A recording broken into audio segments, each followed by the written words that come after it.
You know, when a dog bites you, you can either chain him up or shoot him. You gonna kill your own son? Well, I sure can't chain him up, can I? That was Sam Shepard. That's the closest you could get to it. Yeah. Yeah. From Cold in July, which is, you know, a little bit of a preview for a discussion. Yes. There. A little bit of a quote. I want to bring this up before we get into our film discussions. Okay. Because, so we talked about our top 5 guys that are dudes. Yes. And that was a very fun list to do. It was. It was very cool. And people really liked it. Really? I've been getting a lot of people coming up to me and being like, I really like your guys' choices for guys who are dudes.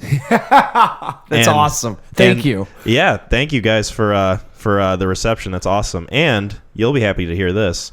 Lauren messaged me and said, next time you guys should do chicks who are dudettes. Ooh, yeah. So maybe we could do that for next episode. Perfect. Yes. Build up to it. That would be awesome. Yeah. Are we still saying by the same criteria? I think so. Okay. I think so. Because, you know, actresses compared to actors, obviously they don't get as much recognition or credit, obviously, with, like, pay stuff and whatnot. But, like, there's still some that are, like, really up there, you know, like Scarlett Johansson, Angelina Jolie. But then you got the ones that are, like, you know, they're doing great things, but maybe not as widely recognized, much like the guys who are dudes that we listed. I think it's great, and I only say guys that are dudes just because I guess, you know, if I have to defend myself, I don't want to say defend myself, but like the reason why we kind of don't think about the opposite sex in that, it's not for equality or anything. It's just kind of you're drawn to your gender. So True. I think a lot of females probably don't recognize a lot of male actors, but would be able to recognize a lot of female actors.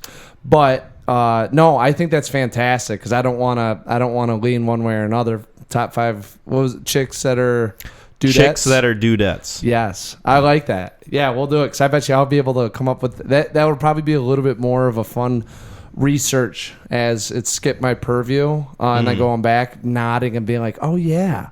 I think so. You know? Yeah. Because, you know us, we're a couple of guys who are dudes. Yeah. We often do guys who are dudes types things. Yeah. You know? Several times. We eat meat and cut wood. That's right. Yeah. That's a euphemism, I think. That reminds me of like one of those shirts that you see on Facebook that are like, I'm a red-blooded American, I drink beer, I smoke meat, and I eat my son. Yeah. I defend my rights. There we go. My name is Gerald, and I was born in July. Yeah, I think I really just want to have a shirt that says guys that are dudes. I think that'd be great to have that. Are you saying you want that as a merch idea? It might be one of those things. I've been having a couple more people talk to me about merch. So, I mean, I would say until it either gets popping or I don't know, whatever, if it's within reason. But I just thought it was a fun expression. You know, guys that are dudes or I don't know. We'll think about it. It really is. Because, like, I don't know. It's such a fun sentiment, right? Yeah, just yeah. guys being silly. Yeah. Like just goofing off, having some goofs and gaffs. Yeah, goofs and gaffs. And there's like movies that perfectly exemplify that, like RRR. Mm-hmm. And yeah. Like Another Round. There's plenty of movies that encompass that exact energy. I would say it's more like a B. It'd be like more like the B character in something so honestly I guess I am waving, but like RRR didn't take itself too seriously, but for an action film it's obviously over the top, but also there's a lot of like laughs and good times in it. I think like Another Round's more of a comedy, maybe a little bit of a drama with everything going on, but like you have your action films that could be like that. Like Stallone, if he didn't headline blockbusters, would be a guy that I'd think about where he's just doing just enough, like maybe Jean-Claude Van Damme. You know, that's it's always, in my eyes at least, you always fit in that category if you're not taking it too seriously, but you can pull it off like, you know, you are. So I always picture the scene in I think it's Predator where Arnold and the other guy, like, they lock hands and their biceps are like bulging out. That's a guys who are dudes. Like that's the face of it right there. Yeah, 100%. which I still need to see that movie. It's okay. I just killed the momentum there. Don't mind me.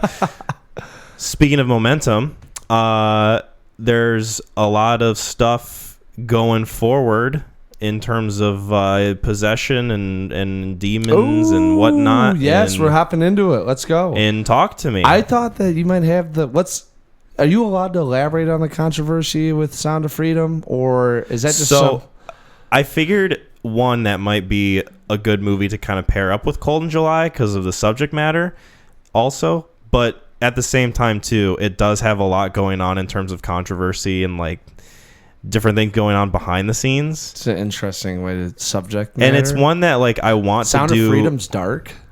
Sound of Freedom's dark. Yeah, is the movie dark? It's about child trafficking. Oh. Yeah. Oh, that probably would have.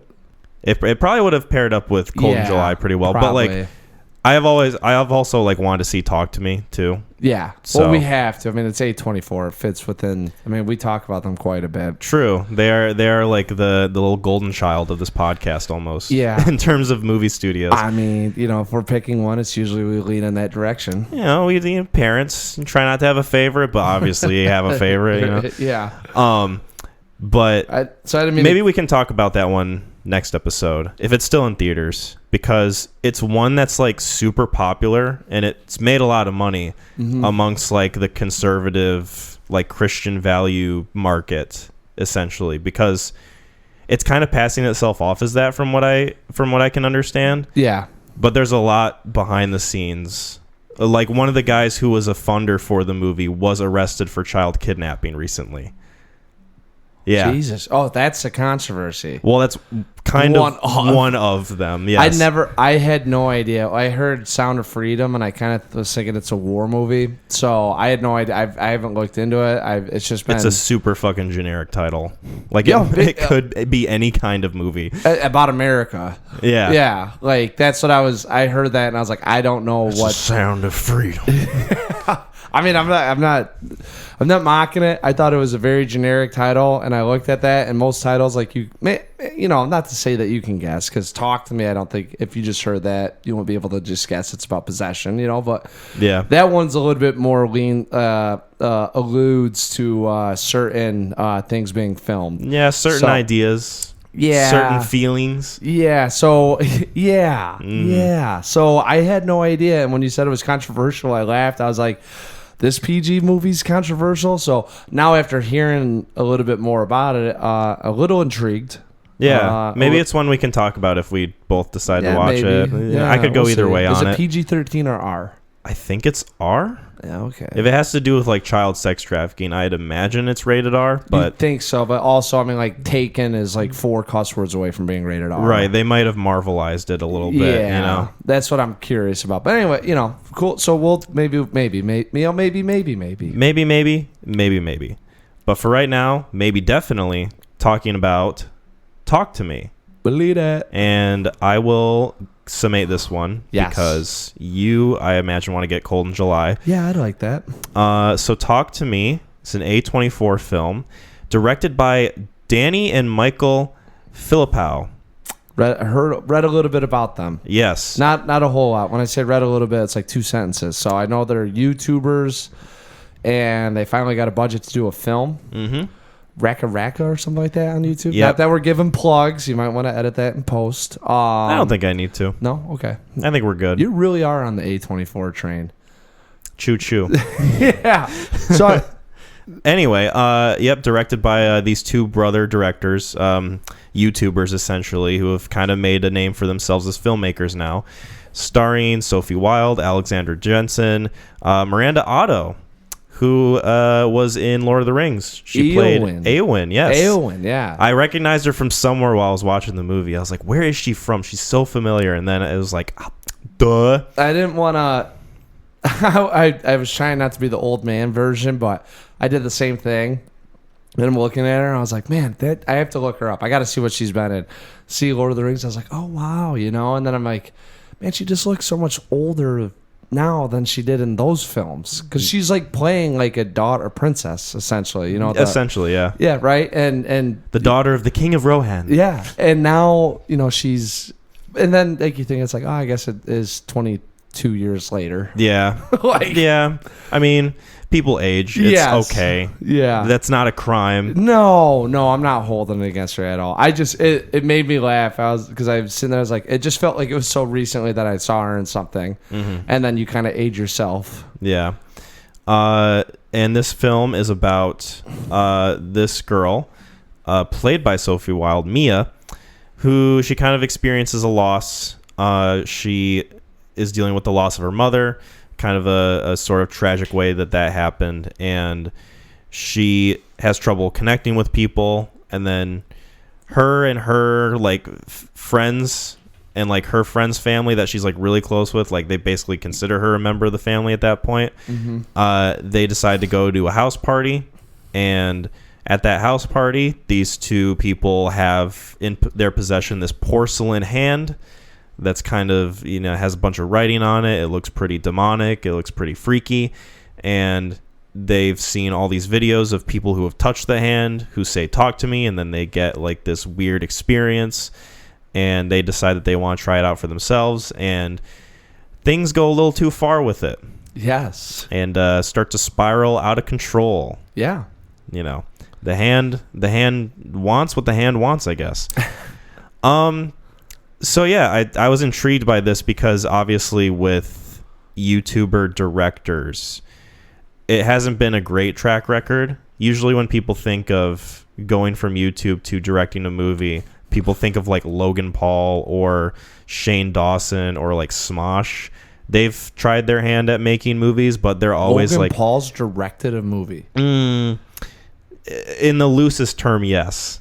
Okay. Yeah, it was like some shitty airplane knockoff, basically. Yeah. Okay. Like he tried to modernize Airplane essentially, but it just was super fucking bad. Okay. But in a sense, like YouTubers trying to become filmmakers is kind of in itself a joke.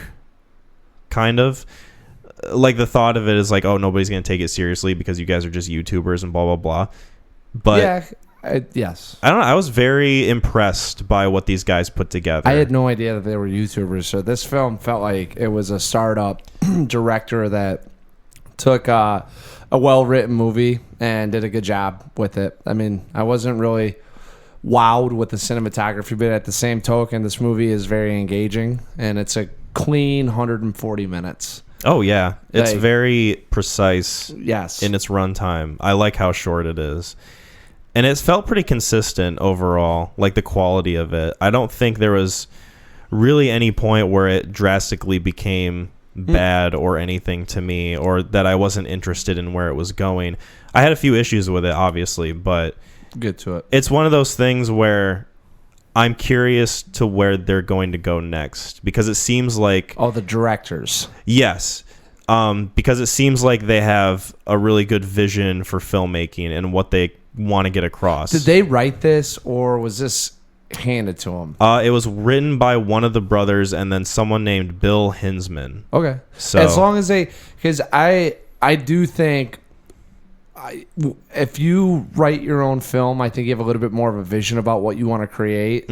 So I'd be curious if they keep writing, like the Safdie brothers. Like I'm pretty sure they write their own scripts and then direct their own films. Like I think that there is a little bit of a harder time when someone hands you something for you to come up with what you want to create without having rewrites or having that kind of experience. So it is refreshing, though, that they did make this on their own, and it sounds like the whole idea came from them. Yeah, it seems like very grounded, and it definitely feels like something that they themselves would be inclined to make, because there's a lot of kind of frenetic, crazy energy about it at a lot of points in it. Like, I don't know if you've taken a look at their YouTube channel, but they make a lot of videos that are kind of stunt oriented. There's a lot of like sort of choreography going on. Sure. It's almost like they should have directed an action movie instead of a horror movie in a way.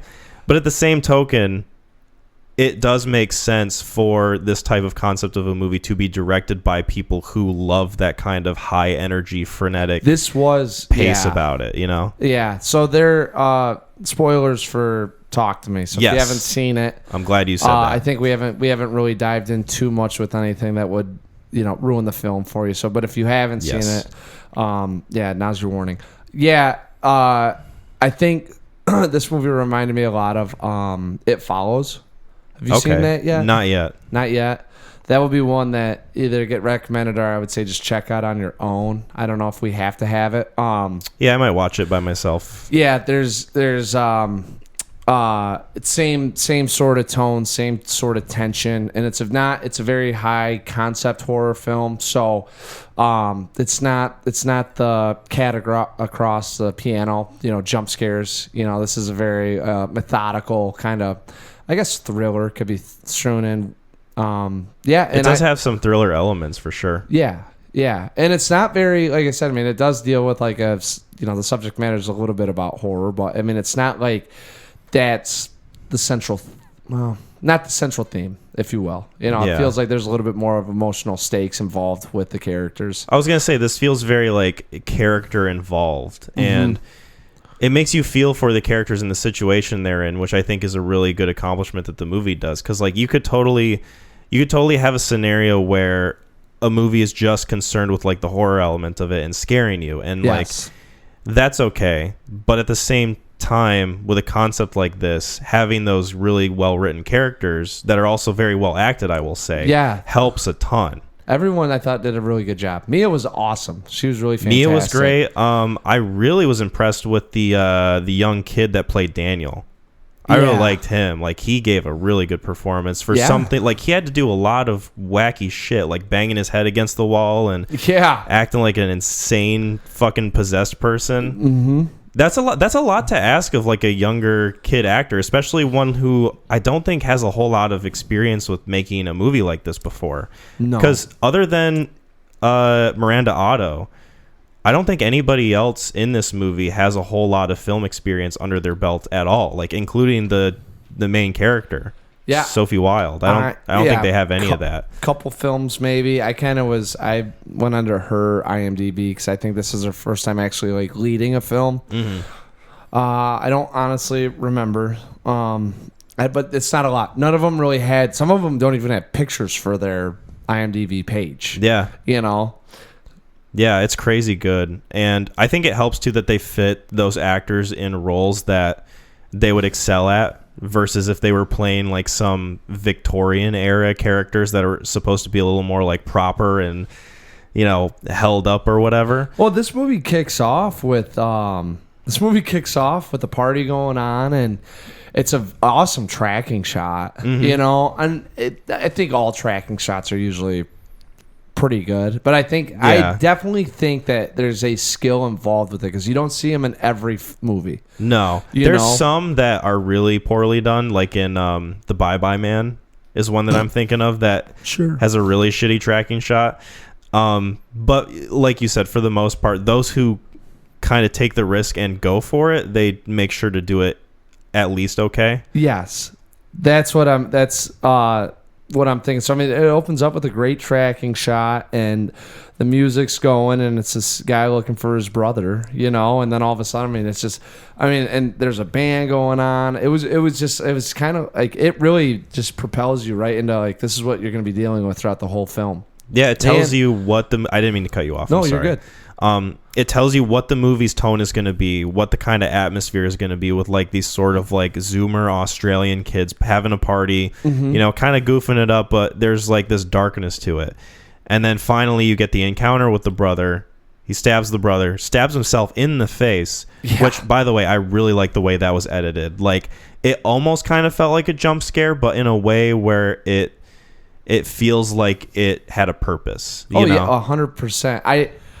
It's not like it was really directed at the audience. It was just directed at the situation you were watching, and you're just kind of reacting to how fast it was. Mm-hmm. I mean, you're really sitting there. It's almost like you're a party goer, and you're just you just see the brother get stabbed. You're like, oh shit! And then all of a sudden because if you were in that situation, you'd be like, oh shit, did he actually just do that? Oh yeah, that's not something that you're, and all these people are like, he gets in there and they're like, oh, he's so fucked up, man. He's so fucked up, and then that happens. Like it definitely sobers you up for a minute if you were to see that happen. I mean, it'd be like a gun going off at a party. Like, that adrenaline would definitely sober you up for about all of 30 seconds, and then it's back to like, oh shit, Yeah, it was. It was well done. I wasn't too invested. No, I just saw it and I was like, all right, that's kind of different. And then I just started thinking in my head, I was like, well, how hard would you have to stab yourself in the face? Maybe you got it in the eye, and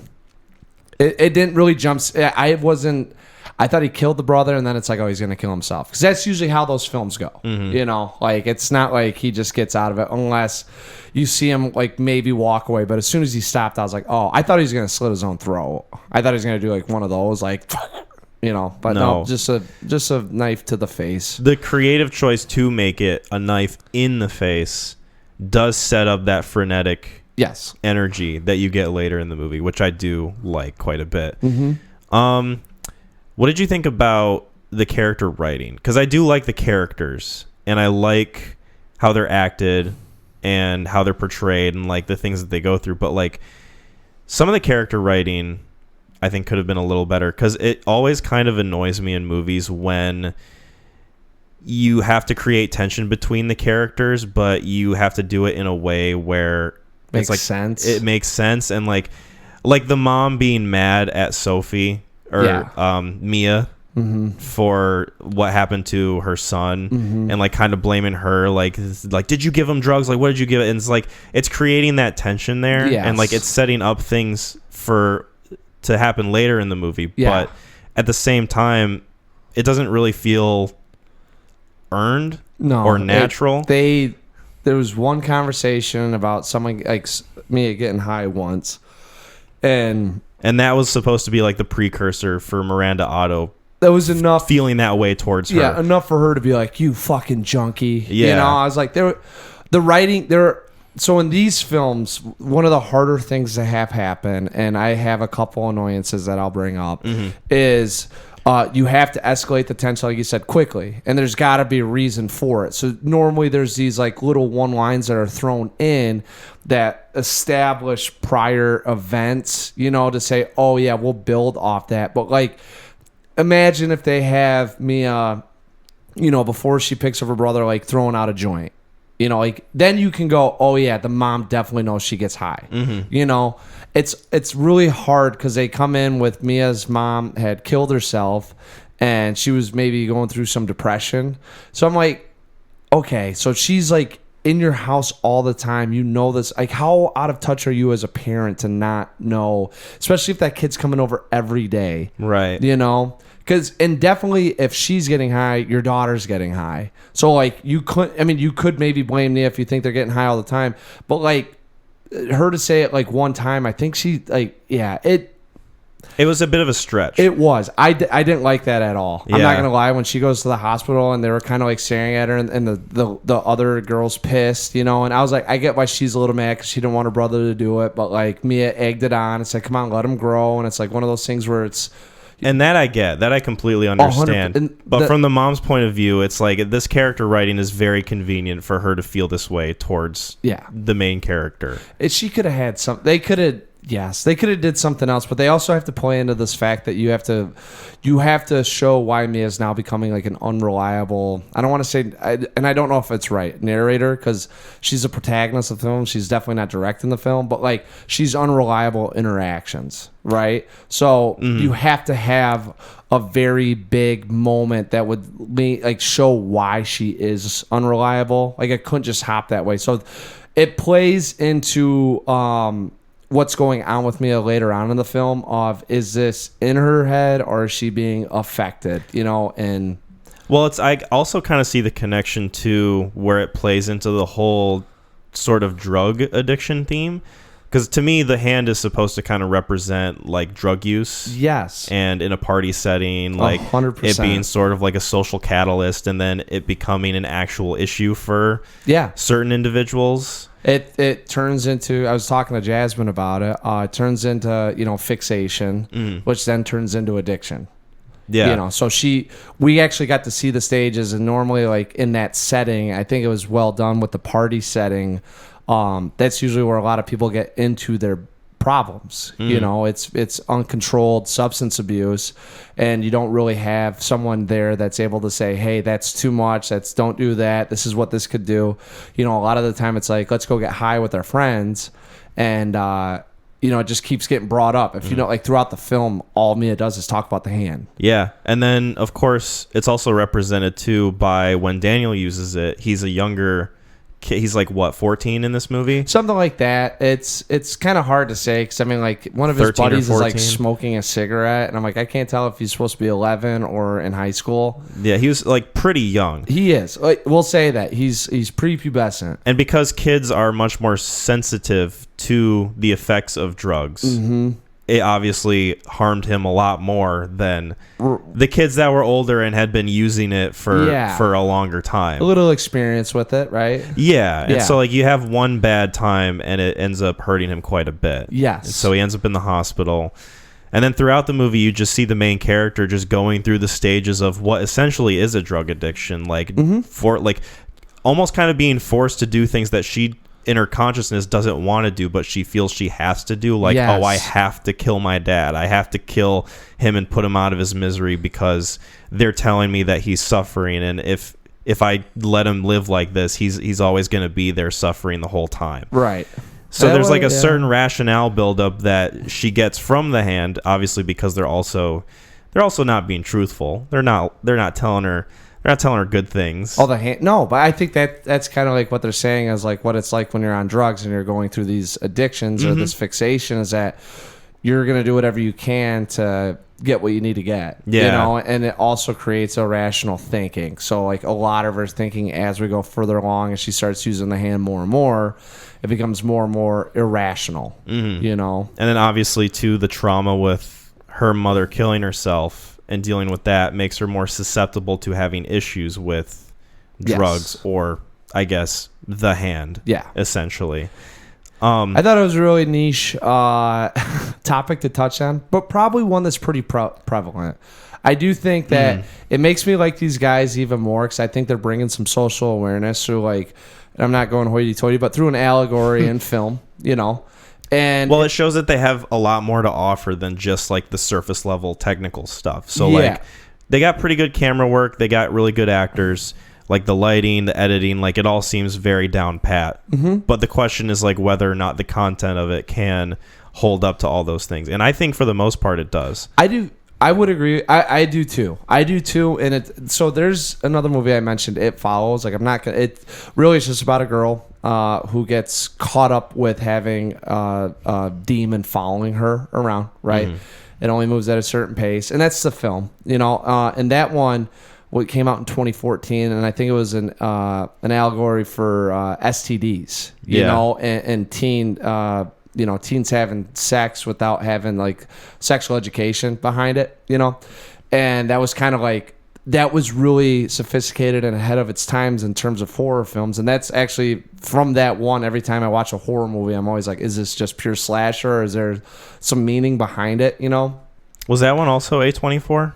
I don't know. You might be able to look it up, or I can look it up in a second. If it was or wasn't, I do remember it being a more like impactful sort of towards the indie side of horror movies. I really do think it was A24, but I don't want to stamp it yet. Yeah, coming out at a time when like Paranormal Activity and like Saw 8 was like the big thing. Horror's always been a roller coaster. Like you want to go on Shivering Timbers. Like you don't go to the theme park, to have the psychic guess your weight. You go there to ride, Shivering Timbers, Zigzag Zoomer, all that stuff. So like that's the concept behind, or that's the idea behind horror films. At least for me, like when I hear like, we're really localizing this podcast. Shout out to Michigan's Adventure. Hell yeah! Maybe we'll get a deal. Yeah, that's right. Turn it off. We're going. Hell yeah! We end the podcast there. That's it. Next thing you know, coming at you from Michigan Adventures. Woo! We pick out our favorite roller coaster rides and compare them to the movies that we watched. Yeah, whoa, this movie's just... this roller coaster's just a lot like Funny Games, isn't it? Yeah. Well, Kyle, what'd you go on? Was that laser tag? You could say it was laser tag, or you could say it was All Quiet on the Western Front. Whoa, am I right? Coming back at you in one moment. Michigan Adventures open at 9 a.m. Monday through Friday. We're not shills. Yeah. So Yes, that It Follows came out, and I think I don't want to say it revolutionized. I do think there are horror films before that do you take it in sort of one of those social awareness senses where there's a little bit more that could scare you if put into something that you might understand or see what would be frightening. Like if you show this movie to people, and obviously you can't say this is what's going to happen to you, but it gives them ideas to think about, and obviously offers more than something like Paranormal Activity or maybe The Conjuring, where it's literally just the atmosphere and the scares that those movies kind of stand on. Right. And yeah, like you were saying. Yeah.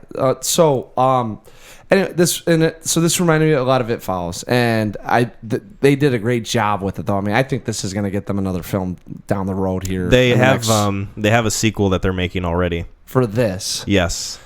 Interesting. Well, I guess technically it's a prequel because it has to do with those brother characters in the beginning. Were they brothers? I think so. Or were they like brothers? I think they were brothers. Okay. They were like Joel Coen and Ethan Coen brothers. Right. They weren't like Timothy Chalamet, Armie Hammer brothers or anything. Well, they weren't brothers either. I think that one starts with an L. Yeah. Yeah, so budget was $4.5 million, and it's already got 10, and it's grossed 31. Oh yeah. This started a whole conversation because a coworker of mine had seen this movie. Shout out to Drew, and I actually went and saw this with him, and so we were talking about it afterwards, and this spawned a whole conversation about horror movies and the budgets versus the box office, because horror movies have the best profit margin in terms of putting out a movie, because they're super cheap to make, and they make a fuck ton because people are like, I want to be scared. I want to piss my pants in the theater, and then they go and see it, and then they make all the money. That's I think you have to find that, like Blumhouse, A24, like you do have to find the right production company, because I bet you there are some like the big wigs, at like Warner or New Line, like definitely not coming out with horror movies like that. We're not having our brand be represented by that. So it's kind of funny. Like you're like, oh, that makes you a lot of money, yet the big production companies aren't doing it. Right? Yeah. Isn't that kind of like a weird thing? Isn't that kind of weird? It is kind of a weird thing. Maybe it's something to where they don't want to dilute the market all at once with horror movies. Kind of let it drip feed, make their profits, and then they can put those profits to projects that they actually want to make. No, they highbrow the people that make horror films. That's what it is. Blumhouse, like when they go to a dinner, if you had like the CEO of every production house, Blumhouse goes in, their shirts unbuttoned, a little drunk already, and everyone kind of like looks at them and they're like, Blumhouse is coming to talk to you, and they kind of turn their back and walk away. Yeah, that's probably where it's... Don't really take them as serious. Yeah. A24 is the interesting one. If they were to walk into like a dinner, and then you got, all the, and they walk in there and they're kind of looking around. I bet you they're super like hipster though. Yeah. And they're like, I don't even want to be here. Should we invite A24? Yeah. Every time they show up, like they're dressed really nice and like, but they don't talk to anyone. Yeah, they're always writing in their fucking notebooks. Yeah. It's like they're. I try to start up a conversation with them, and they're like, "Shh, I'm busy. Yeah. Oh, and then we'll bring something up, and then they have to counter, like they one up us because they're too smart for us. Like, you ever get that? Like they think that they're better than us. Yeah, they're really pretentious about it. You know, it's like they have something deeper going on. Yeah. Like what's more important? We're making money in here. Yeah.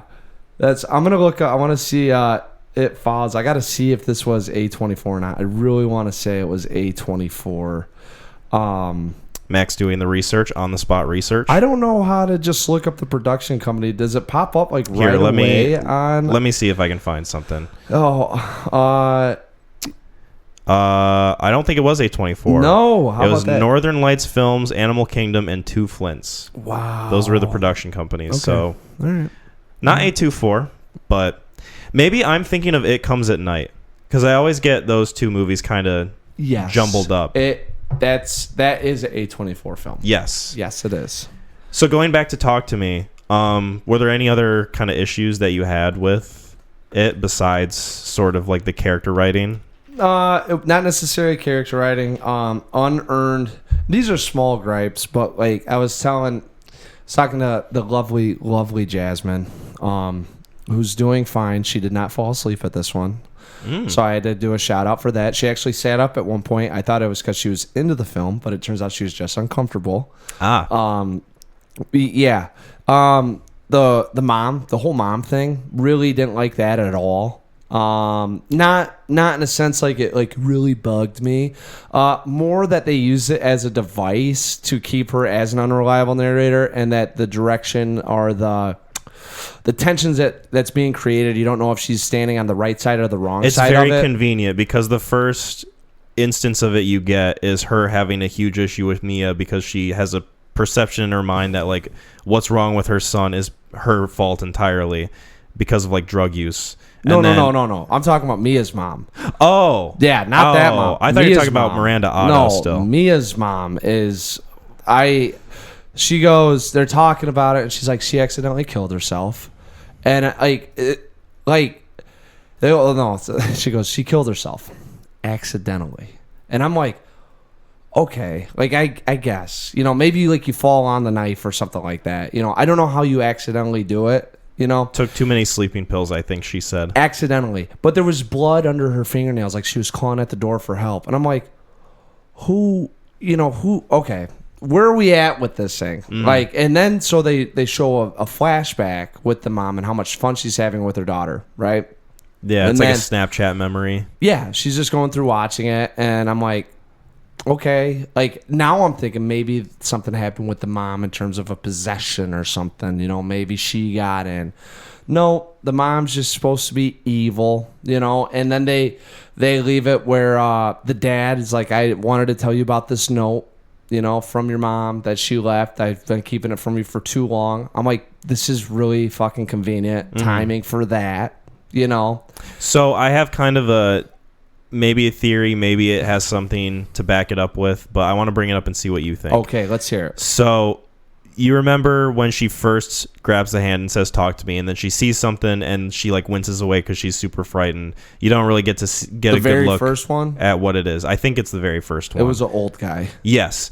So she like lets go of the hand and they're like, you got to do it. You got to go through with it. And she's like, okay. And she grabs the hand and says, talk to me. And then the next one that comes up is this lady that's kind of wet and covered in boils and like just like very moist and glistening and like kind of disgusting looking. She looks shocked though. She's like, the funny thing it's like she was a victim of being drowned and like nobody had found her body. Right. So she gets through it and says, talk to me, blah, blah, blah. She gets possessed for like that amount of time. And then she comes out and she's like, that was awesome. Almost every time you get the instance of her mom coming back to her in like the visions that she has and like the hallucinations, you hear instances of running water. So it makes me think that it's not actually her mom. It's possibly that other spirit lady that is almost sort of like taking the place of her mom and kind of like shifting her perception of her so that it looks like her mom. Because I think as the movie goes along too, the mom gets more and more grotesque. Yes. And it kind of morphs into something a lot more monstrous. I do like that theory and I'm behind it. I like that a lot. Now, that's not I think the bigger issue I have is just the writing with it and keeping they allow the idea to think that the mom did not kill herself. And I'm not saying first things first, right or wrong, suicide's bad. So that's not the issue with it. It's more so in terms of using the death of the mom as a device to keep the audience members guessing as to what's going on. And it's a very loose way of doing it. Yeah. I do like the idea though of that spirit conveying different ideas, but I also think that the writing left out key pieces of information to keep the audience members kind of guessing at whether it's not necessarily Mia that's bad, but maybe the dad, maybe it is the mom. Maybe. Yeah, because at one point they frame it to where like, oh, he's evil. He's not your dad. You have to do something about it. Yeah. And it does kind of create those like convenient moments of like tension, I guess, for lack of a better word. Like like plot devices in situations that wouldn't otherwise naturally happen, and kind of feel like they come out of left field. Yeah, that was the issue that I had with it. So like some of the writing was loose. It was a little loose to my liking, but at the same token, if they're keeping to their theme of using it as a representation of drug abuse, irrational thinking does get created. So, with her and everything that happened with the dad, and that's not your dad, that's a very feasible thing that would happen, Yeah. So it still continues on with the theme. It just felt like they were using some of the writing very loosely to keep the audience members kind of engaged with the story, or at least guessing. Or at least like keep the through line of she's spinning out of control, like she's becoming very unreliable to the other characters around her, to the point where it creates this tension. That's the thing with unreliable characters, is like you're not sure. You don't know who to believe. That's why it keeps you guessing the whole time. Because like at some point in this film, you got to feel like she's gonna figure it out. Let me ask you this question. I want your thoughts on this. And this is another thing that Drew brought up. He's doing a lot of my heavy lifting. So shout out to Drew again for bringing this idea to the table. Yeah. At the end, when she's got Daniel in the wheelchair and she's by the road, and then there's like that moment where she pauses, her mom's talking to her, and then something happens to where the car crashes, and it's revealed that she jumped out into the traffic instead of pushing Daniel in the wheelchair out there. Do you think she jumped on her own, or do you think she was pushed by Julia? So I definitely have something that I think happened. Okay, so what I think happened is the mom pushed her and the mom took her, because as much as they wanted to create as much as they wanted to hurt other people, it was foreshadowing from the beginning of the film to the end of the film. So like the mom, as like the ghost spirit, pushed her, essentially guided her to do it. It'd be the same like Duckett. Instead of guiding her to like push the wheelchair out? Yes. So here's the thing. Duckett, okay? At the very beginning, his brother's trying to help him out. He stabs his brother. Doesn't kill him. Stabs him. Right? Whether or not the intention was there to kill him or not is to be determined. Okay? Then what does Duckett do? Stabs himself in the head, right? Would you say that Duckett at any point had a clear moment and said, I need to get this out of me, I'm going to kill myself? No, right? He does it himself. So you'd almost think that the spirit that was infecting him took his life to bring him back in there. I don't exactly know if there's more of like if they do it in the second one, like passing through realms into Dante's, not Dante's Inferno, but Limbo, but like you wouldn't say Duckett killed himself, right? It looked more like a possessed sort of action than it did. But here's my thinking with the Mia situation specifically. What I think happened, and what I think makes the most sense to me personally from a storytelling perspective, is that she's standing there, her mom's got her by the shoulder and is like, you know what to do, you need to do what's right. To me, it doesn't really make much sense for the mom to push her to jump in front of traffic. I'm not saying the mom pushed her, I'm saying the mom guided her to jump. Just like there wasn't an evil spirit that looked at Duckett and said, stab yourself in the face. I think the spirit was like that strong in him that it guided him to do it. Because to me, I think what I gathered from the mom wanted her to push the wheelchair out, but instead, through the fog in her mind, she had a moment of clarity of like, what the hell am I doing? There's one way I can like fix this. And she like jumps out in front of traffic and does it herself. Because to me, it kind of shows that she recognizes the consequences of her actions and has to pay the price for it. And so then later what happens in the movie when, she essentially becomes like one of the spirits that is able to be conjured up, it makes more sense that would be the case, because then you reach a point of no return. You have a sort of understanding of the consequences of your actions when you do that sort of thing. So to me, it makes more sense if she jumps herself, like of her own volition, instead of like the mom guiding her to do it, because then it tells us as the audience that like she at least recognizes she's gone too far. I guess the problem that I have with that then is like it makes suicide like acceptable. So that's where I would say I lean against that, because like if you do have moments of clarity, like there should be like something, there should be more dialogue than I'm I gonna think to me it kill was myself. like it was more so in the situation of desperation, because maybe she was worried that even if she had a moment of clarity and was able to walk away from it, who's to say that she wouldn't have like just gone back and done some more shit. Like maybe she recognized that she herself Right. was a danger and that she needed to solve it by getting rid of And then, well, then if her you have own that life. moment of clarity, like there would be more of an understanding of where you're at. Like she would have known that she jumped. Yeah. Then she would have known. I mean, like she does it. This is why I was leaning one way or another with either the spirit, whatever, the mom being inside of her, having her do it, or Julia pushing her. Is that once she hits that car and she stands up, she is all of a sudden conscious and clear of thought. Mm-hmm. She has no idea what's going on. All of her actions suggest that she doesn't know where she's at or what she's been doing.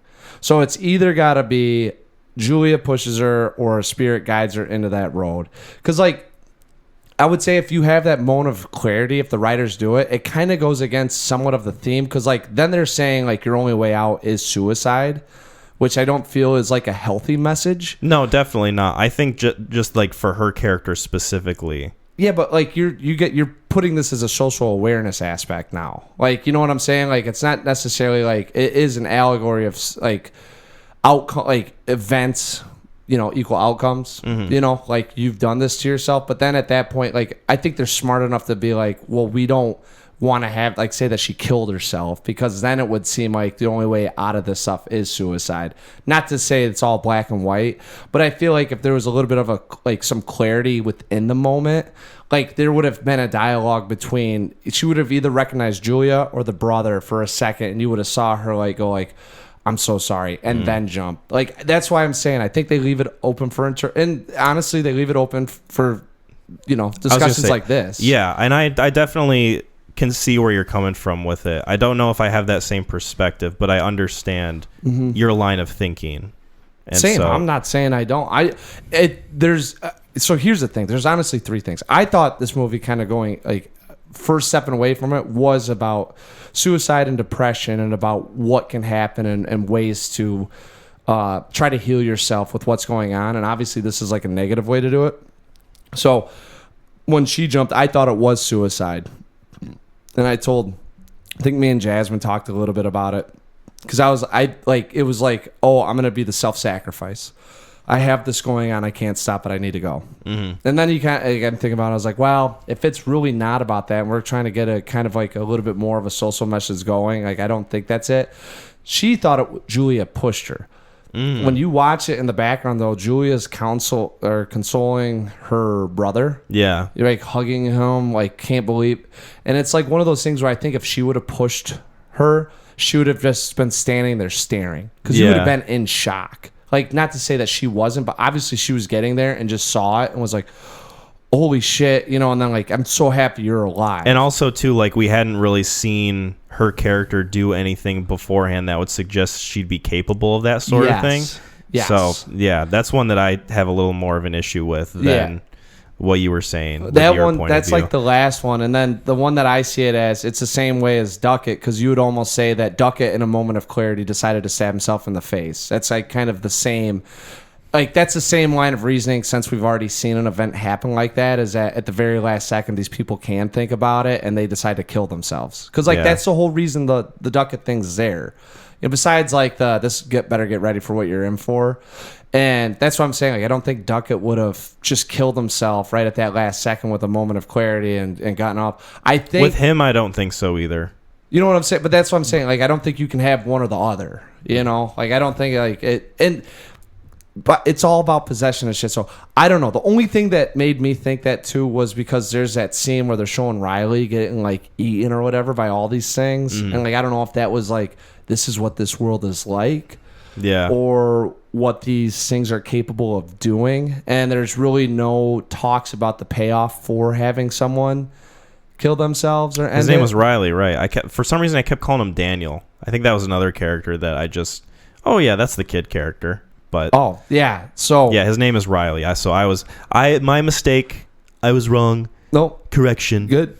And so like that was the one thing In terms of curiosity, too, it'd be like, all right, I want to know a little bit more about the other world. And, like, is there, like, a salesman attitude where if you get a spirit back in here, you're rewarded with something, you know? You get a rewards card. Is this a pyramid scheme going on down in hell right now? Yeah, you get like a referral bonus. Yeah. They go through, you get 2 souls. And then, like, someone comes in and takes, like, they grab that, like, thing, and then it's like, all right, you get 250 on this next check, and then after 3 months, if these souls are still here, you get another 250. It's like, that's bullshit. It was just 4 months, you know, like last time.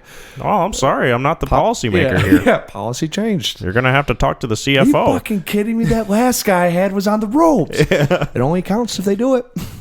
One thing I want to mention, too, before we wrap this up is I think there's a longer cut version of this movie because the director said that, you know, that whole sequence where it's kind of reversed on her and the spirit tells her, I let you in.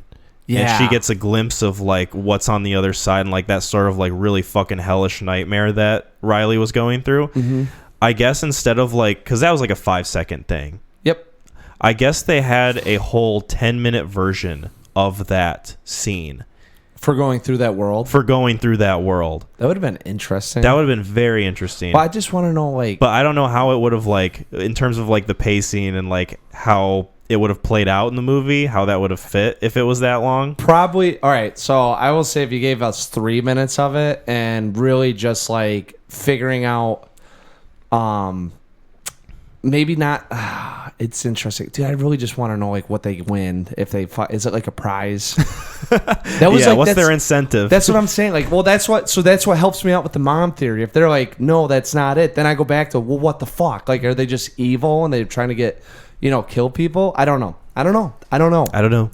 Maybe we'll learn it in Talk to Me. Ooh. The sequel that I guess is going to be made. Talk to Me too. Electric Me. Talkaloo. Yeah. Or whatever. Oh, I wish I could. Oh. What movie is this like? This is like, oh, god damn it. I can't fucking remember that roller coaster ride. This is like the Wildcat. That's a good one. I was going to say is it the Corkscrew? Oh, remember Corkscrew. That when you're hanging out and it's There's the Thunderhawk too. Yeah. What movie would that be? That would be like a Transformers movie almost, right? Thunderhawk? Yeah. Hopefully that's Cold in July. Oh. Well, I guess we'll see. Yeah. Maybe it's the Thunderhawk. Maybe it's the Funnel of Fear. I don't know. Yeah. To be determined. Was there anything more we wanted to say about Talk to Me? No. This is a clean hour 40-minute film. Very good in terms of the horror thriller genre. Getting a good point across, keeping it very tight within the theme of what they're trying to talk about. You know, or at least within that the allegory that they're pitching. It's got something more going on than just the basic horror elements. Yeah. And the big thing is it's clean. It's a very fluid hour 40. There's not a lot of disruptions and it follows the third act, kind of loses some of its steam. Mm-hmm. This one just keeps on going and it's very consistent throughout, which I liked. I think the only qualms I had with it was a little bit of the writing that we've talked about, but like in terms of this film, if that's it, then it's usually a good one. Yeah. What would you give it? I'm giving it an 8 out of 10. Awesome. Yeah, I pretty much have the same kind of perspective that you have on it. Really well done horror movie overall. I'm curious what their next films are going to be like, if they decide to branch into other genres or if they stick with horror. I'd be curious as to where they go with that. Some issues with the character writing, a lot of moments where it feels like convenient tension for the sake of moving the plot along. But like you said, it's a tight 95 minutes. Yeah. And I really like the pacing of it and just the overall compact feel of it. So this one's an 8 out of 10 for me too. Nice. That's a good 8 out of 10 though. That's a good 8 out of 10. Yeah, that's a good 8 out of 10. Yeah, very effective. I really did like that. The montage scene too was pretty cool of them at the party. It was playing with the hand. The music was really good. It was bumping. It was fun, and it really gave you that party element. You know, I mean, kind of like when things are getting a little out of control. Yeah. You know, and that one was very intimate too because it was just like the 6 of them. You know, which is usually like sometimes that's when you get into the most crazy stuff. It's because everyone's not around. You know. Yeah. And that's when it's like, oh, we all get to share this then. You know, and it was. Yes, it was good. It was good. Well, speaking of good, we got to see some good old boys in this next movie we're talking about. Cold in July. Cold in July. I wish we were talking about this movie in July, but you know what? We'll pretend it's July. It's close enough. I had it lined up if we didn't have those other things kind of pop up, which had to have happened. Had to have happened. We got it. We had to do it. In my heart of hearts, this was recommended in July because I think my recommendation got passed over. Like we had to bump it back, so it would have been right there. Well. So this movie is from 2014. Directed by Jim Mickle, written by Nick D'Amici. This is also based on a novel by John Landau. Yes. I read about that when I did a little bit of research. Yeah, it made me interested because it's the first time I've watched like the credits, and I saw that it was like based on a novel. I was like, really? Did you see the cover for that thing? I don't think so. Why don't you Google that real quick? Because that's actually the cover of that novel goes harder than the cover of like this movie. Yeah, because the cover of this movie is just like the three of them sitting in a car. It's right when they get to the final level, which is an interesting choice for a movie like this. I mean, I'll get into it later. Yes. Jim Mickle and what's weird is like so he had this and then he got one more film that he got to do and then I did see this. It's like him holding the tape and the gun. Yeah. It's there's like he's got like a fucking like a looks like assault pistol. Looks like he's got like an Oculus Rift on his face. It's an Uzi or something like that. He's got the hat and then he's got the tape on the it's like I'll include a picture in the video you have version. to. I saw that thing. I was like, holy shit! Like this, man. I think the book might be darker than the movie. But you read the synopsis too on it. It's like I don't know. It kind of sounds like a little cartoony. Where this one, it grounds it quite a bit. I would say. So, anyways, it's starring. I should get into it. Great cast. Michael C. Hall as Dane. Sam Shepard as Russell. Don Johnson as Jim Bob. Vanessa Shaw as Ann. Jim Bob. And then Wyatt Russell, starring Freddie Russell in the film. Interesting that they cast him as that character. Kurt Russell's son. Yeah, Wyatt's I really like Wyatt Russell and most things. He has a little bit of a potential to be a guy who's a dude. Yes, a little bit. He was in a movie called Everybody Wants Some, and he was fantastic. And from Everybody Wants Some, and this is turned into like. All right, I really like seeing him and stuff, but he's also in like Captain America or something like that. And he's in the Winter Soldier TV show. Yeah, the Captain America, Falcon and the Winter Soldier. Yeah. He's also in an episode of Black Mirror, which is a pretty good episode. It's like one where he's in a video game. I guess all those Black Mirror episodes are really good. Anyways, and I'm trying not to get sidetracked because we've already done it twice. You're good. Hey, it's not the Neon Crew podcast if we're not sidetracked. Very true. That would not be on brand for us if we talking about sidetracked. Why don't you come down to Michigan Adventures and check out the water park? I don't know about track, but the Raging Rapids is a sure good time. Who's raging in this film? Sam Shepard. How about the Raging Rapids at Michigan Adventures? Who's raging in this film? How about Michael C. Hall's haircut, huh? So, movie opens up with Dane, played by Michael C. Hall, waking up to a burglar coming into his house. He doesn't know what to do.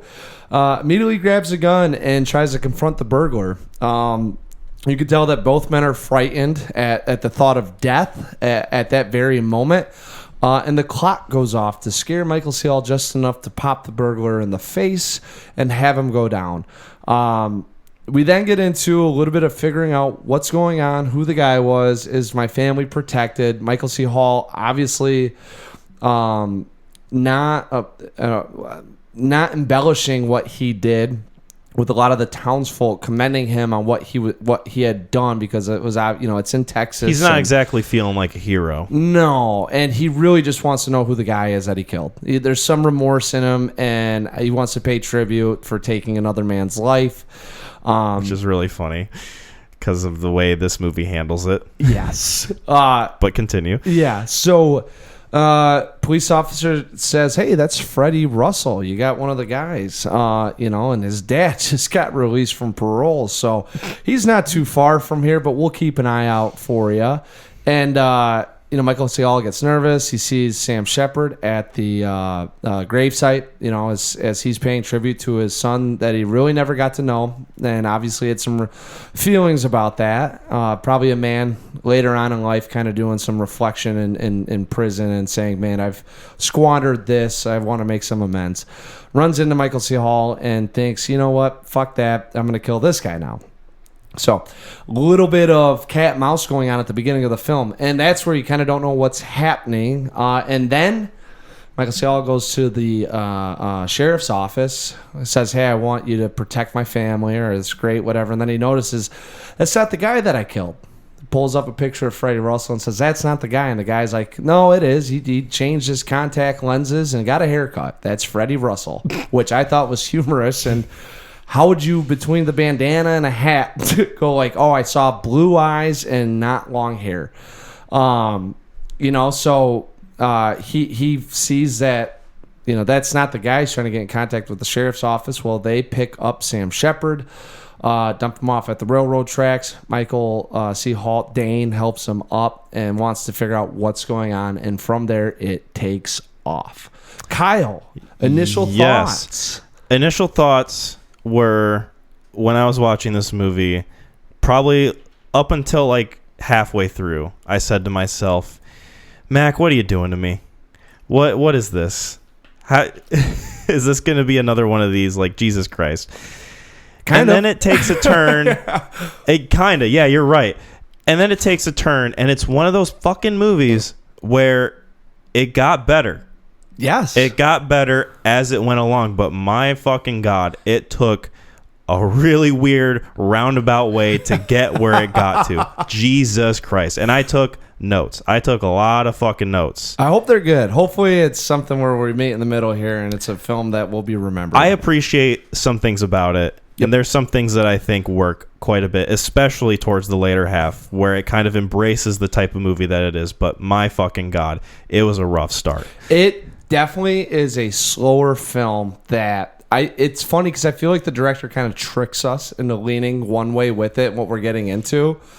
And when it starts to turn the page a little bit, you don't know where exactly it's going to go. It feels like two different directors almost. I made this movie. Well, I think he read that book and was like, you know what, we'll dial this down. That's why I'm kind of interested in that book, because I feel like it'd be nonstop, like not action, but like just the kind of same feeling that you get in the later half of the movie. Yeah, except throughout the whole book, which I'd be curious too. I like this tone a lot better than I think that, because I really like where this film's kind of going, because it's really funny because there's like Michael, there are feelings that people should have or feel, or at least where you're at, they say like that's how you should be, kind of like in that headspace. You kill a guy in Texas for taking your property, you're a fucking man now. And Michael C. Hall is like, no, I just want to know who I killed, And then you got the dad out of jail who's doing some introspection with life and realizing he had a son that he completely fucked up that relationship, and now he doesn't even have a chance to make amends. Mm-hmm. And he's going to go kill Michael C. Hall. I can make amends with my son, right? And it's one of those things where you're just kind of getting these, everyone's just walking along. It's a way of life. And then they hit that fucking spot with the videotape, and it just goes into, what did he say? It takes off from there. He said, you know what happens when a dog goes bad? When a dog bites you, you can either chain him up or shoot him. You're going to go kill your own son? Well, I can't chain him up now, can I? And from the introduction of Wyatt Russell's character, I was on board. I think I was like slouching in my chair at that point. Like, it drags a little bit, right? Where's this movie go? Like, what's the point? What's the through line? Because I'm not really digging what I've seen so far. And then it gets to that videotape, and like him saying he's gonna kill himself. I'm like, wait a minute. Yep. I like lean up in my seat, and I kind of like, all right, okay, movie. Yeah.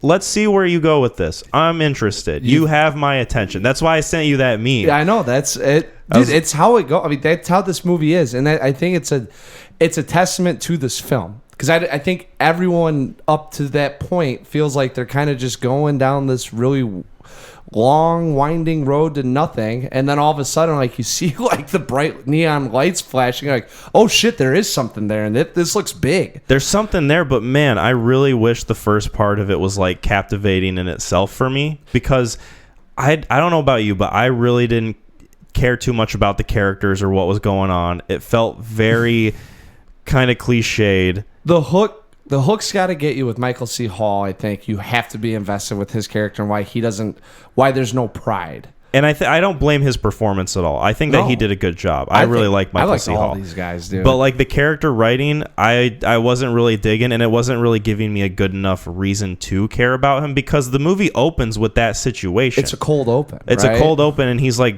hopped right in there, and we really don't get to learn a lot about him other than that he's kind of timid and that he doesn't want the recognition from killing this guy in his house. Right. Like, he's very like kind of averse to that.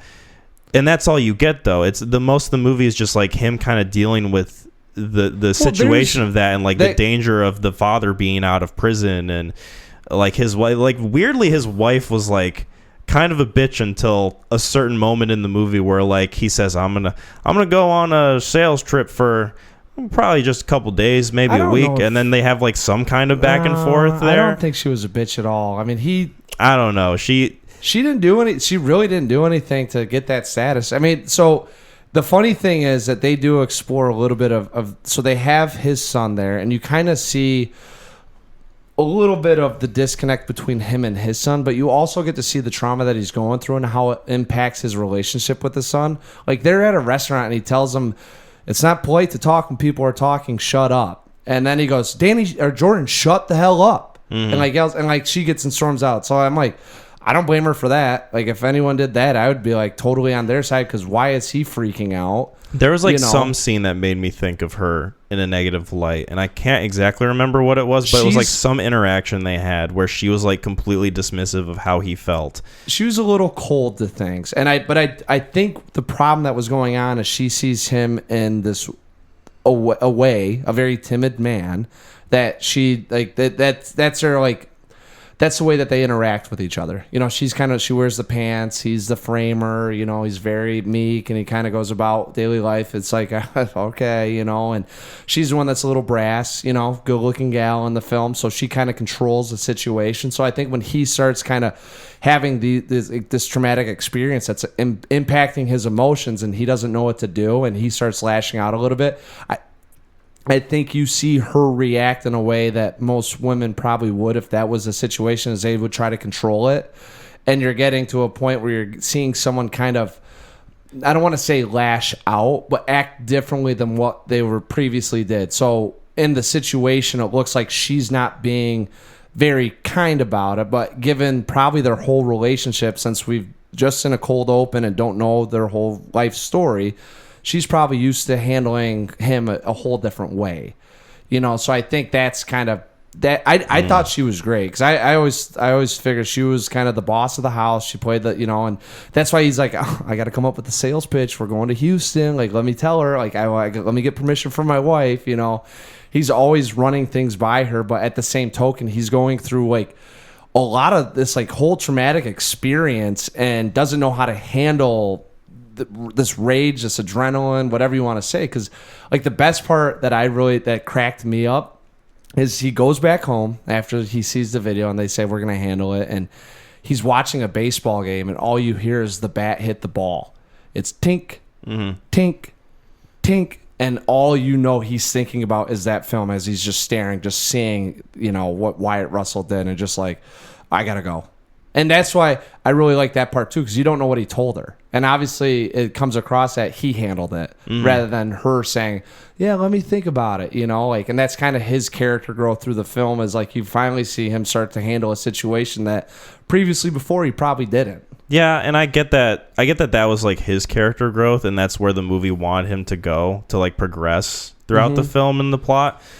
I just don't know if it was conveyed well enough to me that their relationship was like that. And I don't know if it's my lack of understanding or if I just didn't catch it as well as you did, but I don't know if it was written in a way that was clear enough for me to gather that much from it. No, for me, it's just like, one of the things that working with people all the time and coaching football and in the industry that I'm in, like, good thing not baseball. Oh shit. Well, I'm glad they didn't show. I couldn't remember if they had a thing with the video or not that they showed. Jasmine watched it with me, and I was like, oh boy. Well, I told her, I was like, I'm interested to see what one you're more affected by, and she kind of gave me a weird look, and I was like, not in a weird way or anything. I was like, I'm just gonna see what one sticks with you, because like we're about to watch a horror thriller, and the whole idea behind that is that moments happen in those films that you remember, versus Cold in July, where there's gonna be one event, but it's gonna be monstrous, and I just want to see like. It's gonna feel like it comes out of nowhere. It really does, because they're like, let's just put on the video. It's like, oh, I don't want to watch some softcore porn. What the hell is this? It's like, come on, Jim, just turn it off. Obviously you can't get it up. They're just, this woman can barely drive. Come on, man, turn it off. We don't need to watch that. And then Don Johnson says something that's like kind of haunting and gives you a little bit of a perspective of what they're like as characters for the rest of the movie. He says she doesn't look any older than 16. Yeah, which makes it like. Obviously, what they do is like really fucked up anyway, but it doesn't make it any better. That's sure as shit. No, like it's kind of like adds a whole new layer of context for it. Well, it's like, dude, it's like Bone Tomahawk, where he's, I don't want to give anything away, but the first, and then like, oh, it can't get worse than that, and then it does. That was this one where you're like, oh Jesus, like, oh my god, and then all of a sudden they get that, and they're tying her up, and I'll be like, oh fuck, So we watched it. Jansen's like, oh no, and she just is like staring at me. She was like, thanks. Why did you make me watch this? Yeah, that's often something that I hear from Megan is, why did you put me through this? Yeah. And it's never like, oh, I'm trying to ruin your eyes or anything like that, or ruin your mind. It's just one of those things. I was like, well, it's impacted me. So no, so like I was saying with the relationship stuff, I think sometimes there's films that come out that there is more to deal with the character's body language than what's actually being written on the in the script to be read off to the audience members. And I'm only theorizing. It's not like I sat there and I could tell you exactly what was going on, but that's, I think, subconsciously why his wife always came off kind of as cold to me, but never like unloving or cheating or hateful. It was more of like, I run the show around here, so I've got to be the boss. And to me it just felt off, but that was like one issue that I had. A lot of the stuff that I had issues with were more on the technical side. So like I wasn't too big on the way it was shot. I thought that in a cinematography perspective it was just pretty simple and straightforward. Like it wasn't doing anything special. Normally I like when they include more synth music in movies, and this one I really didn't think it fit all that well at all. Like there were moments where like they're driving down in a pickup truck and they're going to some like rural countryside, and they're playing like this music that sounds like it should be set on a spaceship or something. Like it's very ill-fitting. So my take on it is, either you go with synth, you have to go 100%, or you keep it out. You can't mix it up because it gives different tones. It's a very the music itself's a different tone than what you hear on the radio, right? Yes. So if you mix up the 1950s country music that they kind of strewn in there with the synth of the, like that could have been 1980s or 2020s. Like they could have been like, this is like far out, man. And like Stranger Things it's a synth. But I get like the kind of, it fits with the whole like this is set in the 1980s sort of thing. I think that's kind of where they thought the through line was, but the setting and the way the characters are just doesn't match up with it. With synth, so like I'm gonna say with synth, it's kind of dark and mysterious, right? And it's always, there's an undertone of not really sure like what's coming next when it's playing. Not to say the music itself, I'd ask more about Gideon about it. But it's not throughout the whole film, which is what irritated me. It's very inconsistent. I liked it when it was on, and then all of a sudden they took it out. And then I don't even know if they came back to it towards the end, maybe like when they were going down the road or in the... I don't remember, but the scene that it would have made the most sense in, and maybe you can tell me if you remember if they played it during it or not. I don't remember. When they're at the end. When they're at the mansion. Yeah, and that would have made the most sense, right? It would have been a very John Wick type synth moment. Yeah. And I don't remember if they did or didn't, but I remember they introduced it probably 20 minutes into the film. and then it's only there for like the second act, and then they take it away, and I'm like, I don't vibe with that. I don't really like it when it's either you're all in or you're not. Like John Wick's all in, right? It reminds me, yeah, it is. It's very consistent with the music and the type of music it uses. And I think that it, for the most part, especially in the fourth movie, it fits really well. It reminds me of, there's a scene in The Conjuring where it's before the kind of meat and potatoes of the movie, where they're setting up for the investigation. Yeah. And it kind of does a panning shot through the entire house. And it's playing this song from Ryan Gosling's band, Dead Man's Bones, in the room where you sleep. And it's kind of more of a lighthearted, spooky song that's a little more underground, and it's like, oh shit, this movie's playing this song, that's awesome. It only plays it for like 30 seconds and then it never comes back to it again. Yeah, that's kind of what this movie reminded me of, with the use of the music and the kind of music that it used. Yep, I agree with that. I was very disappointed that at there's a cool, the credit song was awesome, but for the most part the soundtrack seemed a little off, and I really wish they would have kept that. I personally think if they would have kept the synth going, it would have fit the mood of the film very well. I really do, because like you don't know what's going on and what next steps are happening. Well, and there's something too to kind of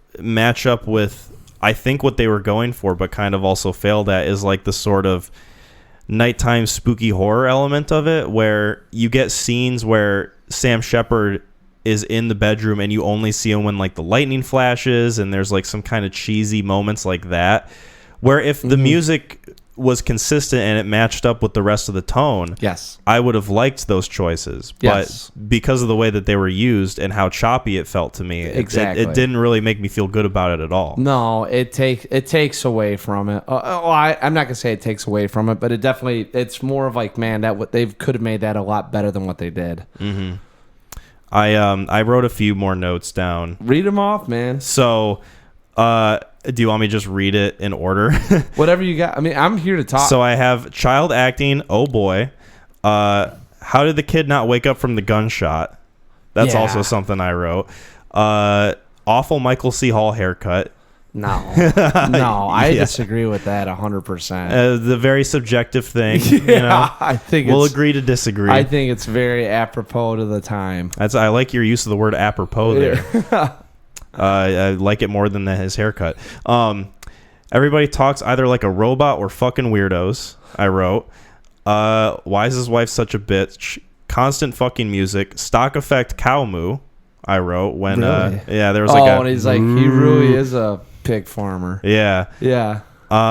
Sam Shepard at the playground is goofy. I almost forgot about that scene. Oh, isn't he watching his kid or something like that? Yeah. Which for some reason, like, he goes straight from the cemetery to the playground, right? And then he could have went to the house and then to the playground. I mean, he just like beat him there. He's like sprinting the entire time. He had a car, I think. It's like Wet Hot American Summer in that scene where like they're running at the same pace as the motorcycle. Yeah, he's trying to get back. Sherry. Yeah. Favorite part of the movie. Stock effect thunder wasn't the biggest thing, but I noted it down. One of the funniest things is when the cops are there protecting Michael C. Hall's family. And Michael C. Hall decides to just get up, and he's just craving that glass of milk. Oh, God, dude. That glass of warm milk. He does it more than once. He does it 2 times. I thought that... I was like, oh. Like, why would you... This guy's always fucking drinking warm milk. Like, what is wrong with I bet you that's some sort of, like, character trait that... Is that supposed to symbolize that he's kind of, like, meek and immature? I think something like he's, like, a little kid or something like that. Like, I don't know. I don't know what the fuck... Because he just comes across as a fucking weirdo. Really. Well, dude, he gets in the fridge. I was like, oh, my, Fat Mac, like, oh, what you getting there, Michael? You know? He just takes out the milk. He gets some milk out, and I was like... Oh, okay. Like, maybe he's getting a bowl of cereal, pours it in the glass, is like, And then he opens the microwave. I was like, oh, no. Like, literally, like, Jasmine's staring at me because I'm talking throughout this whole thing. And then he puts it down. I was like, oh, you fucking monster. Jesus. He's the villain of this movie right here. Seriously. Between the fucking haircut and the warm milk. I looked at this guy's the antagonist. Who drinks warm milk? I was like, what? When was that ever a thing? Who gets up and drinks warm milk when there's a possibility of this guy coming at your family? It might be like a comfort thing to go back to some Freud thing. I don't know. I couldn't I couldn't possibly tell you. Me laying in bed with my wife, making sure she's okay, is really bumming me out. I gotta go get some milk. He was not making sure. He was like freaking out. Like he was like, I gotta go check everything. I also got annoyed too that he like doesn't notice the water. He gets in bed. He's like, wait a second. Did I hear something? He's in the house. Yeah. Also, how shitty of a cop are you to be sitting out there and get sideswiped by? Now, granted, the guy probably is like, oh, it's Michael C. Hall again. But, like, come on. Yeah. You know? It's like, you guys are supposed to be on high alert. He's special forces. You'll be all right. Tim, you're going to handle him all right? There's another one where it's after Michael C. Hall saves Sam Shepard from the train tracks. And then he, like, kind of keeps him in his house for a while. And then they go to a restaurant, and he makes a call. And then you find out later it's to Don Johnson. But then they cut to a scene where a kid's sitting in a booth and he's just chewing like so weird. It's like I don't know. That might be a Kyle thing. That's a very there. nitpicky thing. Yeah, that's a very nitpicky. It's very, very nitpicky. I'm guessing but I wrote it in my notes. You're probably annoyed with the film at this point to where you're now like starting to henpeck it. I am getting to the point where like, what is going on? Yes. What am I grasping towards here? Where is this leading? Yeah. And then it gets into the positives.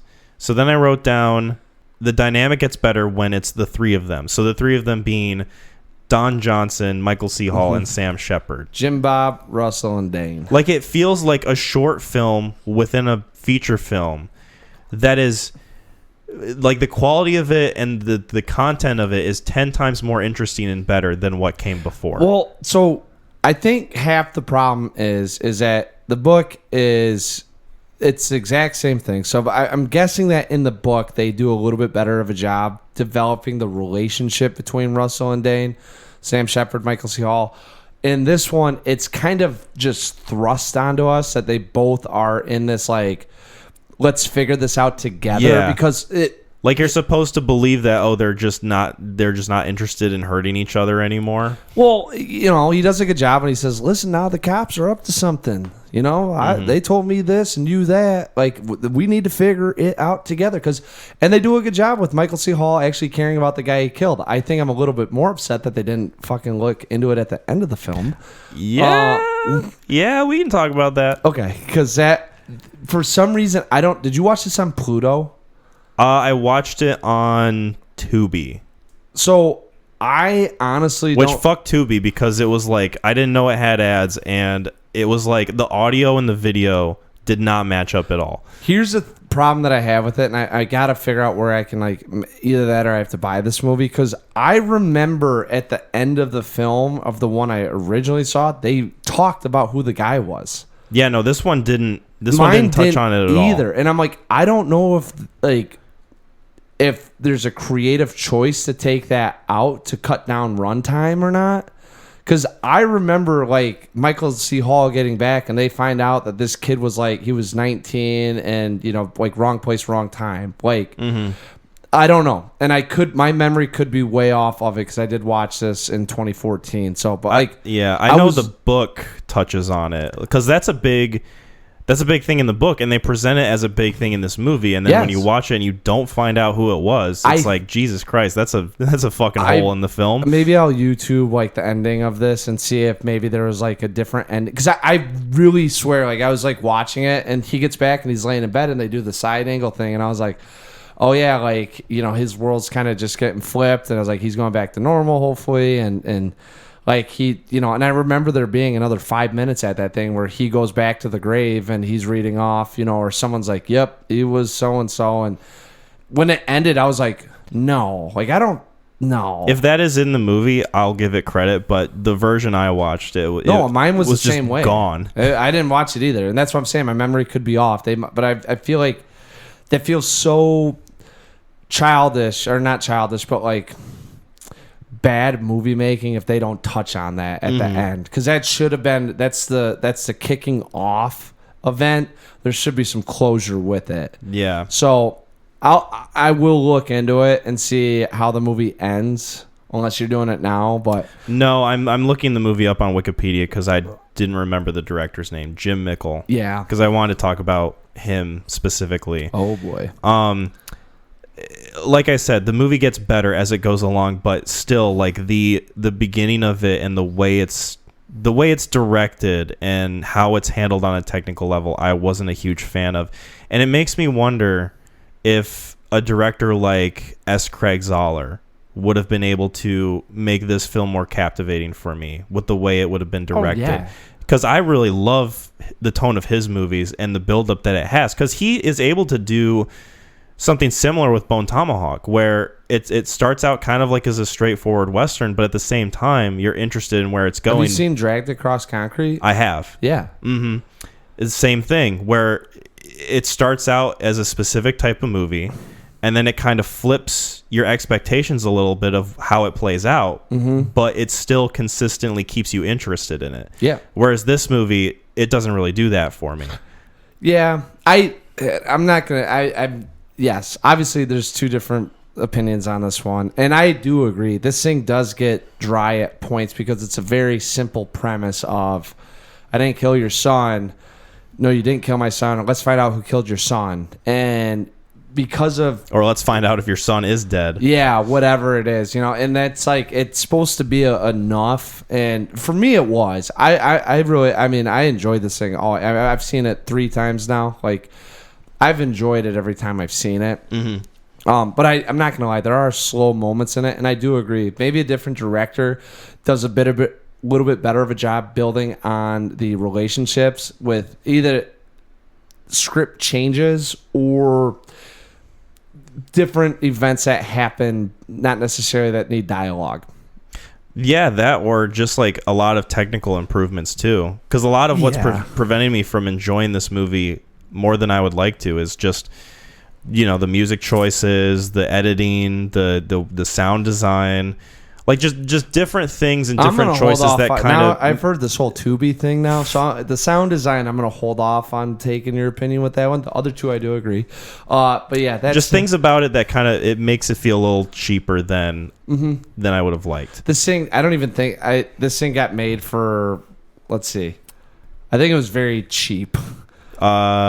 It was, well, I can't even see the budget on Oh no, it doesn't have one. It grossed opening week was $40K, and then over at $4,500 worldwide, 1.5 mil. So, if I had to guess, this thing was maybe made for $1 million. Probably. And I think this is what got this guy his next film, because he does have another film that came out that I actually recognize. Jim Mickle's next film, and this is I think what did him in.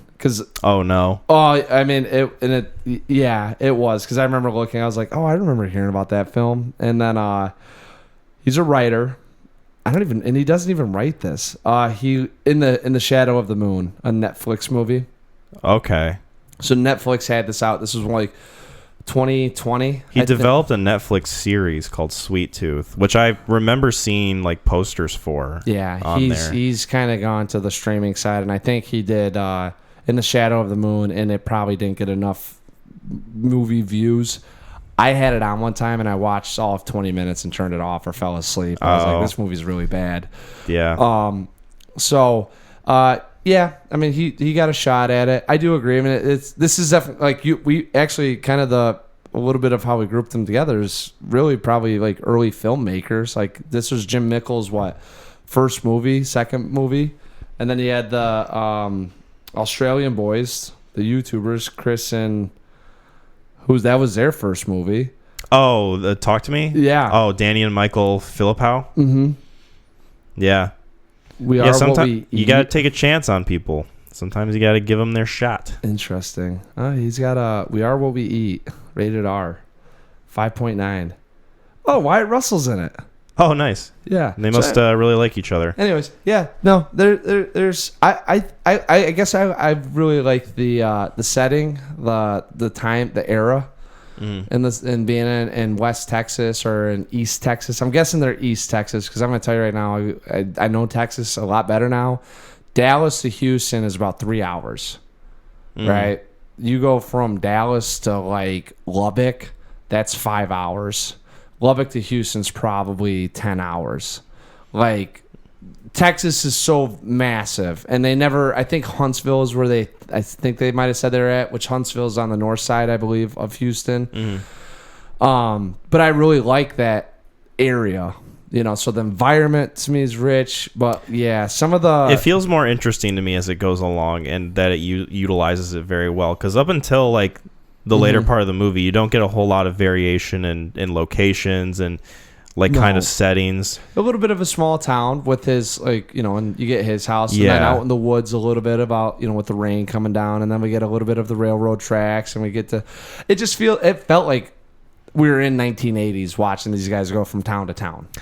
I think this is probably one of my favorite parts of the movie, and why when it gets to this point it starts getting good for me, is the dynamic between the three lead characters. And even though it kind of feels a little tropey, because you've got Don Johnson, who's like the comedic relief character, he's like very outlandish and kind of out there, but he has some good quips. You got Michael C. Hall, who's like the more meek, like grounded character who doesn't really do anything like this ever. Right. And then you've got the hard ass, like doesn't really like to talk to anybody, like keeps to himself, but is a fucking force to be reckoned with, Sam Shepard. Yep.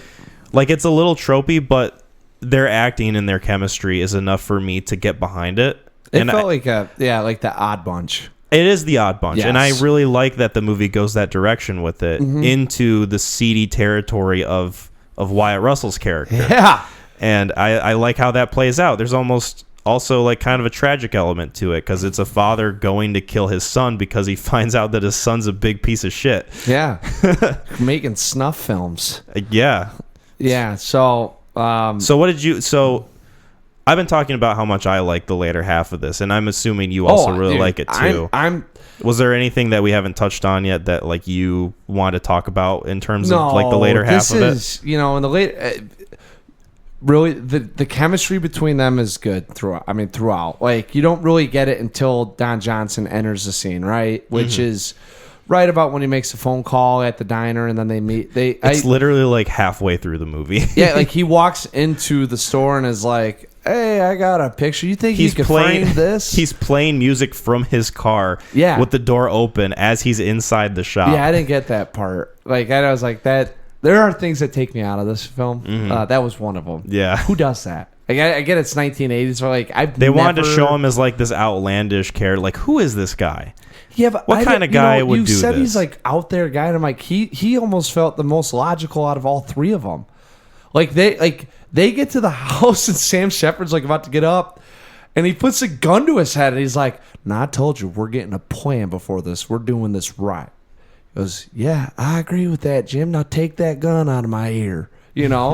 So like, Don Johnson's the one that kind of felt the most like trustworthy out of all of them.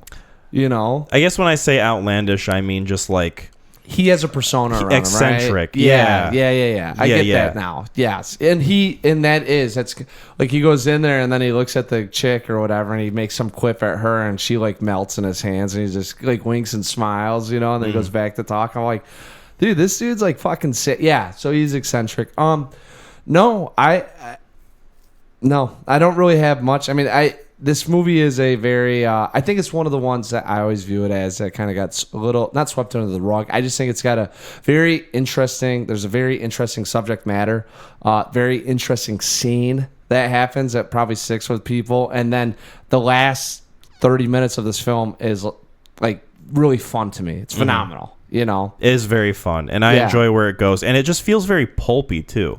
Like I think that's where a lot of the effects shine, and a lot of the technical aspects work really well.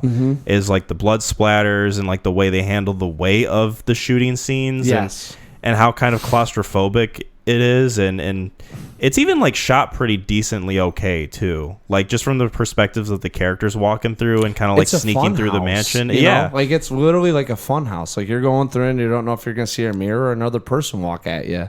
It's like almost like a maze type of thing where you don't know what's gonna be around the corner, and you have no idea how many dudes are gonna be there. Don't know what's gonna happen. Like, that's where the movie gets me invested the most, and it sucks me in, and I'm like, God damn, why couldn't the rest of the movie be like this? I do agree. I think it's kind of hard. I really do think that there's two tones in this thing, and That's what to me makes it good, is that because if you had the same tone throughout. And that's kind of the goal of what they wanted to do with it. Because I was reading about the director and like the goal that he had in mind with this film of creating two different genres within the movie. Like he clearly wanted to do that, and that's something that he set up for. But I don't think it was executed very well. It's very. Like, I think it's just that first half's just difficult because you got to do the cat and mouse, and you also have to set up, like, you have to believe that Russell wants to go meet his son. And that's kind of hard when he's trying to kill Michael C. Hall.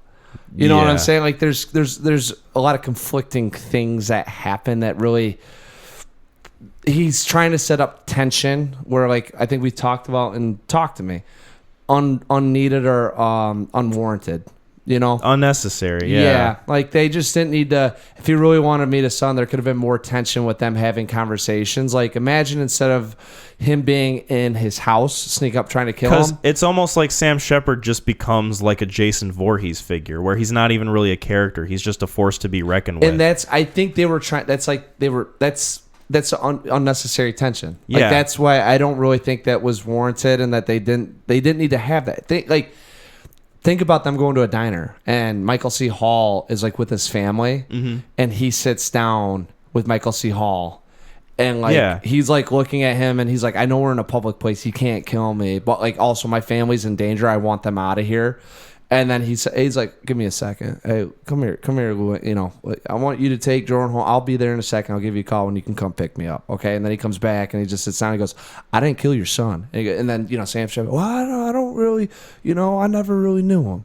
And then they kind of get into that, and then they're playing like some of that ominous music. Yeah. And they're just having a conversation about like what Sam Shepard's like intentions here. Like, is he just got out of jail? Is he really trying to find his son, or is he like really pissed off? And like, there's comments that would allude to him wanting to kill Michael C. Hall, but at the same token, like, I just, like, that would have been better to me than the. I completely agree. Like, give these characters a dialogue, make him a character, instead of just waiting until the halfway point of the movie where you decide to give them some kind of interesting dynamic. Yeah. And give us a reason to be invested in it. That would have got me. I would have been like, because they have a little bit of it, like the graveyard scene. I love. That's like the only thing you get up until. And that was like, tell me that was good, right? I loved it. He just walks up, like he's sitting there, and it's like, well, Dane, what are you doing? And all of a sudden he goes, hey, I heard you're the guy that killed my son. And then or whatever it is. Hey there, partner. Yeah. I heard you shot my boy. Well, however it goes, and like there is tension there, and that is warranted. That is necessary. Like, you're like, dude, he just came out, and you don't know the relationship he has with his boys. So that, for all we know, Freddie could have visited him every week in prison, got to a point in his life where he's like, I need to get some money, and now Michael C. Hall kills him, whether it, in self-defense, however you want to view it, the guy was on his property, but there's conflicting emotions going on, and you don't know, and then kind of string it along, or now have Michael C. Hall questioning the relationship with the dad and the son, and maybe Russell isn't a bad guy. So when he sees him out in the alley, it gives him a real reason to be like, I need to know more about Russell and what's going on. Because if I did kill his kid, we need to have a little bit of our own kind of closure here. Or if I didn't, and it's not his kid, which he thinks it isn't, I need to get him to see this because he'll want to find him now. So yeah, something to make me more interested in what was going on. The first half, I do agree. That first half really is slow. There's not a lot of dialogue, and a lot of the dialogue feels plastic. It's very plastic. And it feels like they're really just like trying to get the first 45 minutes out of the film out of the way to get to that. Get to Don Johnson walking into the framer shop. Because as soon as he enters the picture, it livens up. Yeah. Was there anything else we wanted to touch on with Cold in July? Anything we didn't mention that you wanted to bring up? No, I don't think so. I think we touched on it. I mean, this is a very, very simple film. It really, I mean, it's just, it's about a dad wanting to find his son. Yeah. And then it becomes a little bit more. It's a little weird. A little interesting. And I like where it went. What do you think of the video store scene? I was... I liked what it went for. I was a little annoyed that Michael C. Hall was standing there kind of staring at him as long as he was. It's Thank like, you. okay, Same could you here. not act a little more inconspicuous? Not only that, he was there to find the exits and side doors. And then he he's came just back and he staring. was like, they close at 11. Yeah. Like, that was it. It's like, okay, you didn't tell him how many exits or if there were cameras. That's or what I was saying. whatever. Yeah. Like, you didn't properly survey the joint, but okay. I also like Wyatt Russell in that. I thought it was very ironic that the guy's like using bigotry language, derogatory, racial slurs. And then Wyatt goes, "Now, hey, Tim, I told you I don't like you using that language in here. Yeah. Now, please, with the paying customer, When, would like- you mind being polite? And if you're gonna work, like I was like, that is fucking funny after what you've just seen. After we watched him beat an underage immigrant girl to death Yeah. with a baseball bat. Well, we don't watch, so we hear it, just so everyone knows. I'm getting real descriptive.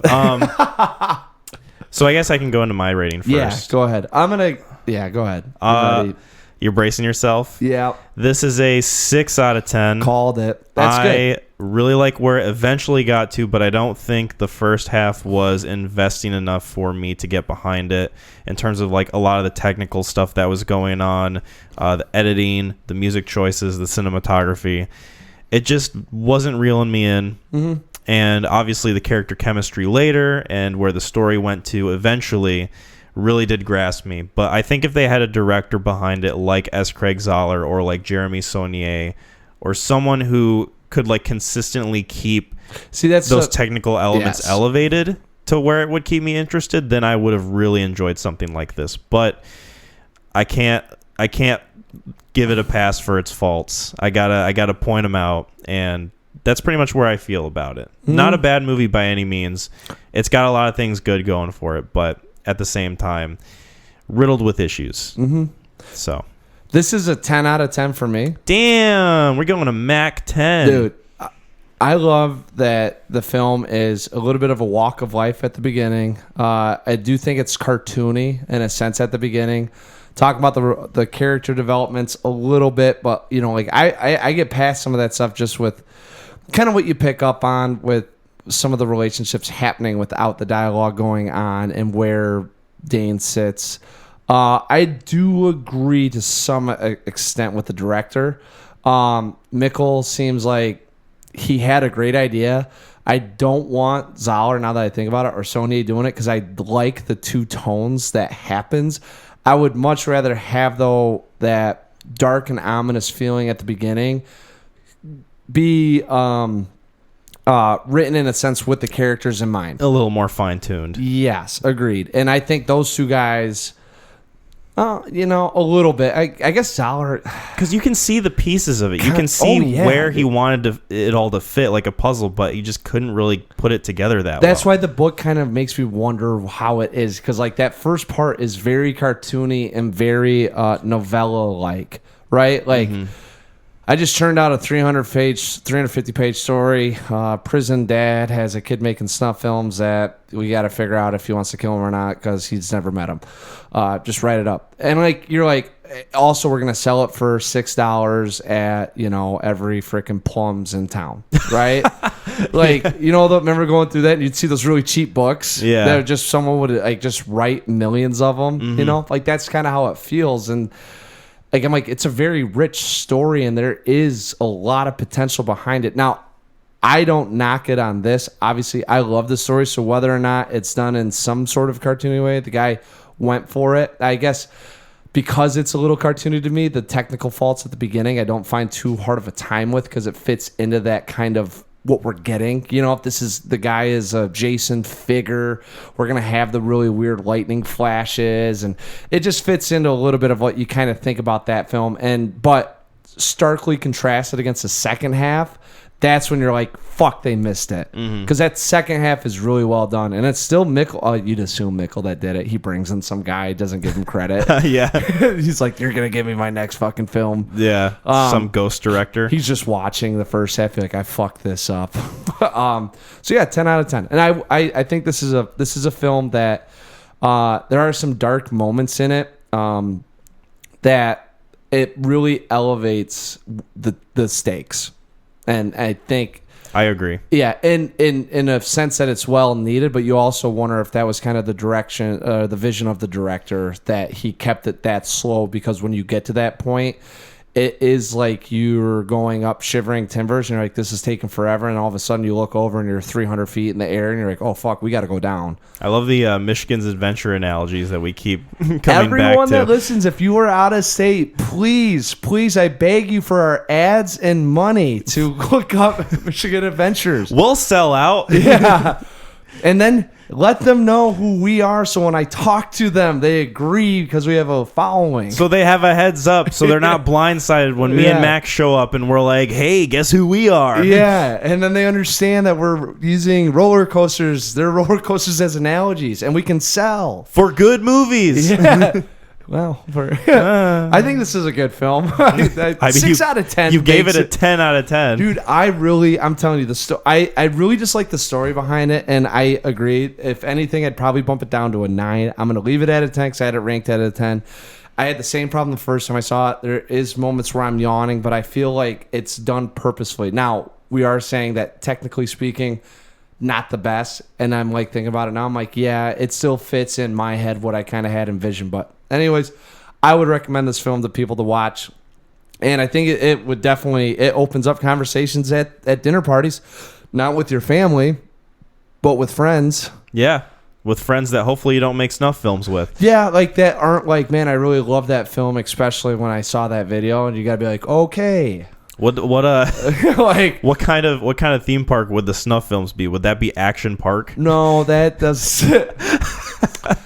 carnies that don't go through that old fashioned days. No, yeah, carnival rides that avoid the health and OSHA. Yeah, you know, you're like, when was the last time health and safety? Inspected, and they're like. Yeah, I don't think this bolt's good. supposed to be rusted this much on the zipper here. Like when they're going through, and you can just see them kind of like, it's like, if any more weight gets on that, is that tipping over? It's like, oh, why are all the patrons from this ride coming off with headaches afterwards? It's like, they just ate too much. Yeah. I don't know if that's the case, man. So yeah, cool. That was our conversation on Cold in July. Speaking of July, July is a month, and every so often, 2 times in the month, we release a podcast episode, and for those podcast episodes, I put out an engagement thing for the audience. Sometimes it's a question for the audience, and that's what we have. Nice pivot. Seamless. Yes, that was really well done. Thank you. Yeah. Thank you. We're not going to use that clip when we talk to Michigan Adventures. No. No, we are excluding that. Only the best. Only the best, which is our Kill Michigan Bill Adventures episode. Is only the best if you check them out Monday through Friday. Yeah, exactly. A seasonal park. Do not expect to get there in the wintertime. All right. So our question for the audience was, what's a movie or movies you refuse to watch and why? Ooh. And we got some answers. We did. And there's some that I'm surprised were excluded, but we can talk about those. Okay. The first one comes from Kaylin, who says, Sausage Party. Don't really have to go into details why. You know why. Sausage Party.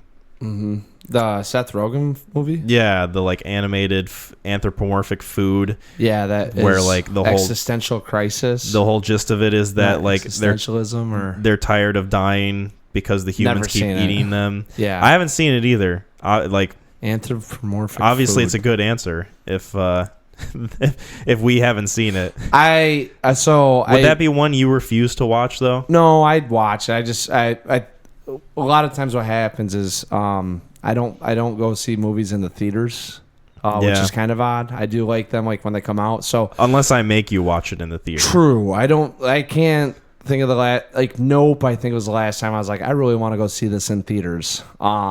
There are times that movies grab my attention. Like Oppenheimer, I was going to see regardless. Yeah. Barbie was one that I'm very happy that you said go check out, but I would have waited on that one.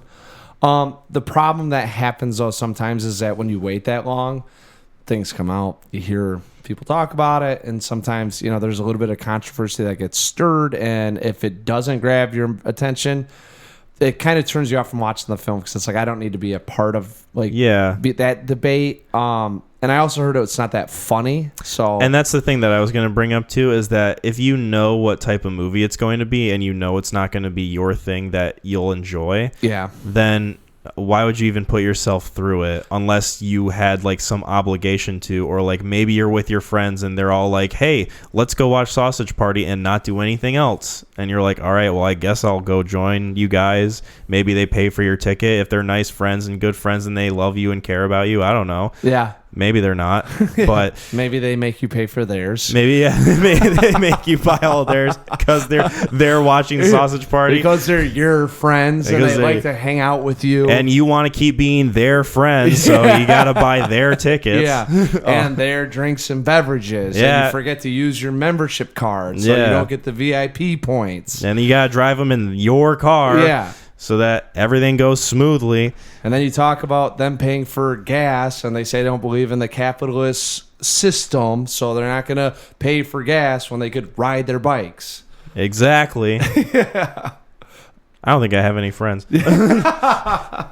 But no, I can definitely see if you're like tired of that sort of juvenile slapstick comedy that's rated R and it's like the same stuff over and over again. I think they're going for like a heavy subject matter, and they're trying to do it in a very funny Seth Rogen way. And when someone comes up and says that comedy isn't that comedic, you're like, don't need to see it then. Yeah. Like, it's a one-trick pony, and if that fucking pony doesn't do the trick, I'm not wasting money. Yeah. You know? My thoughts exactly.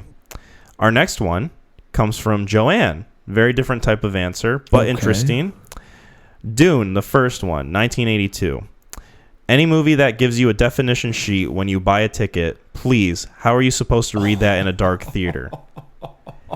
That I completely understand. That is funny. Yeah. Because my dad, I don't know if he has it or if he gave it to me. I'll have to find out. But he has still the original definition sheet that he got when he first went to see that movie in 1982. Right? David Lynch. Yeah.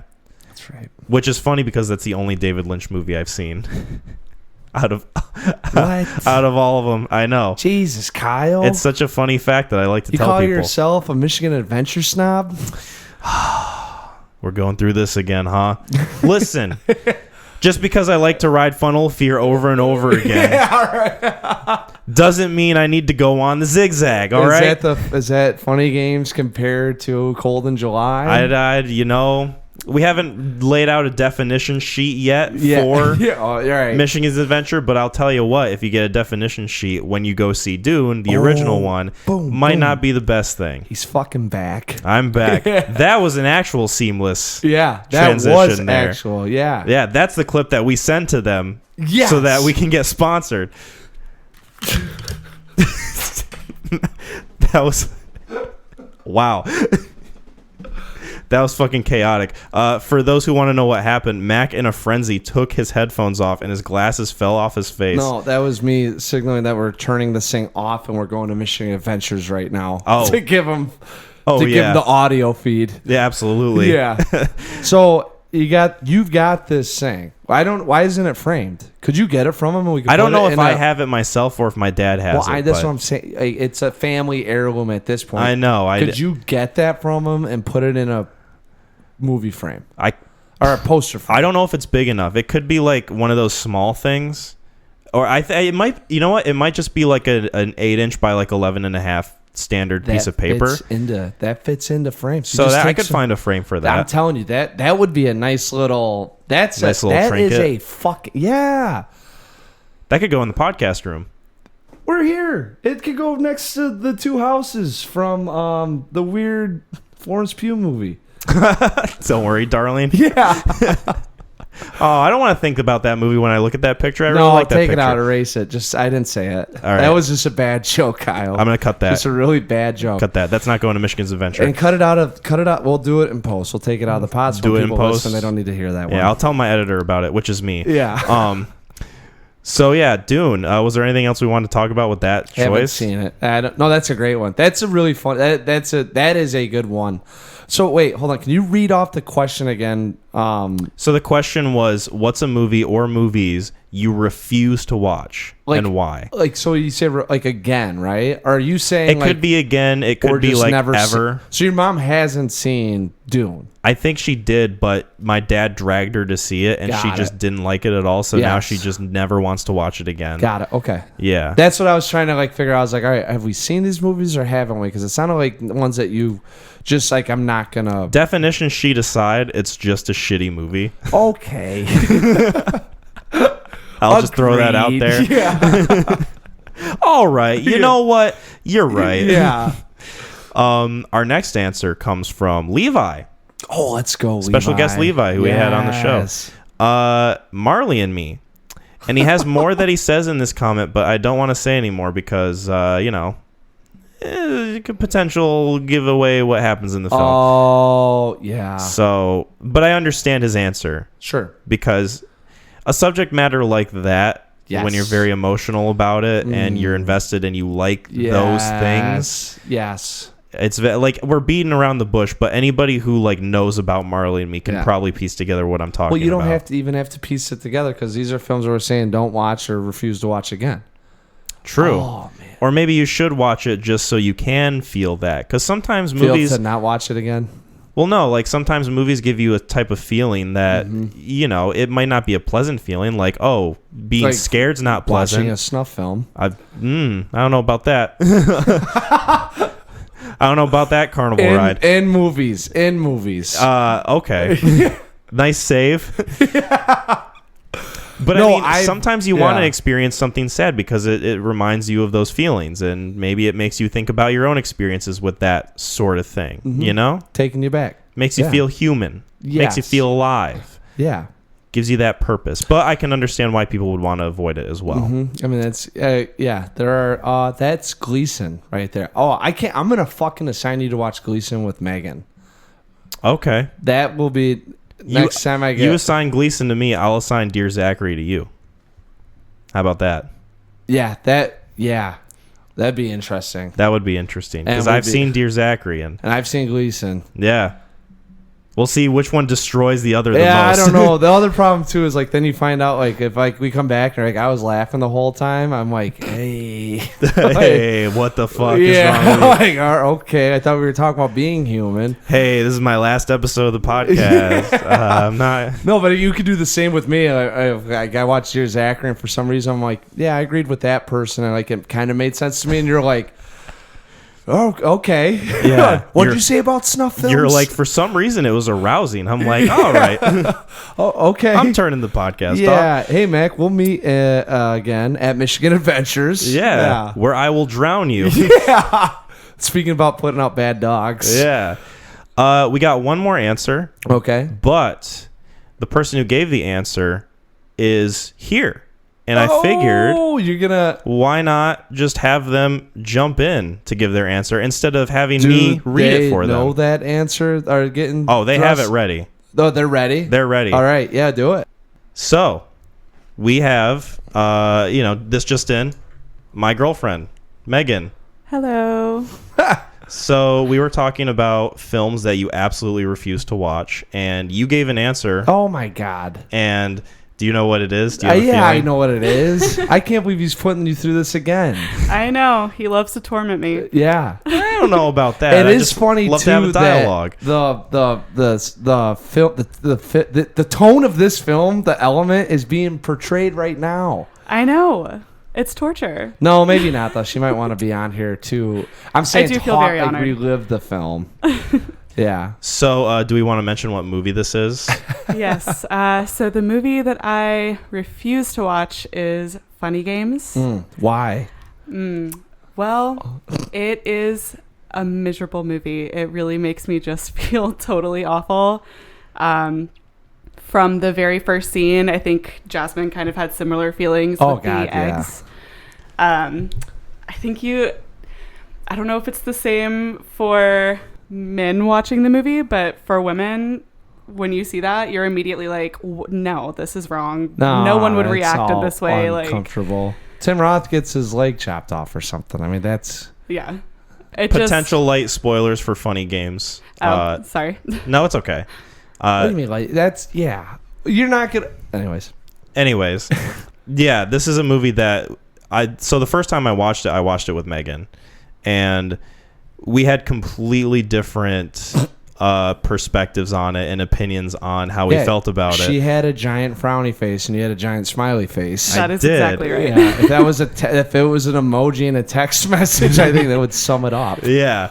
And we spent the next probably 3.5 hours discussing how we felt about it and just like trying to understand the other person's perspective and why they wouldn't like it versus why they would like it. How'd that go? How'd that go for you? I only heard one perspective. I think we disturbed some of the people in Teddy Spaghetti's with our discussion. You guys did that in there? Yeah. Oh, yeah. I think they thought we were a very unhappy couple. It continued from this house into my car, driving to Teddy Spaghetti's, and then in Teddy Spaghetti's pretty much the entire time. That's how long the conversation went. And then a little bit after that, too.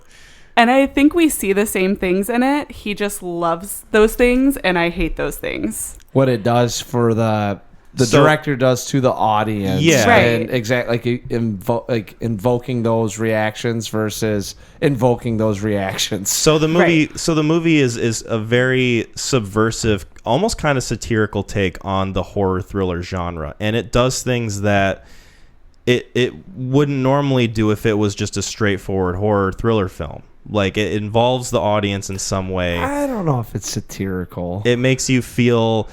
It kind of is, and especially when you read about the director and his goals with the movie, because he specifically made the Austrian version with audiences in America in mind. Yeah, because he was tired about...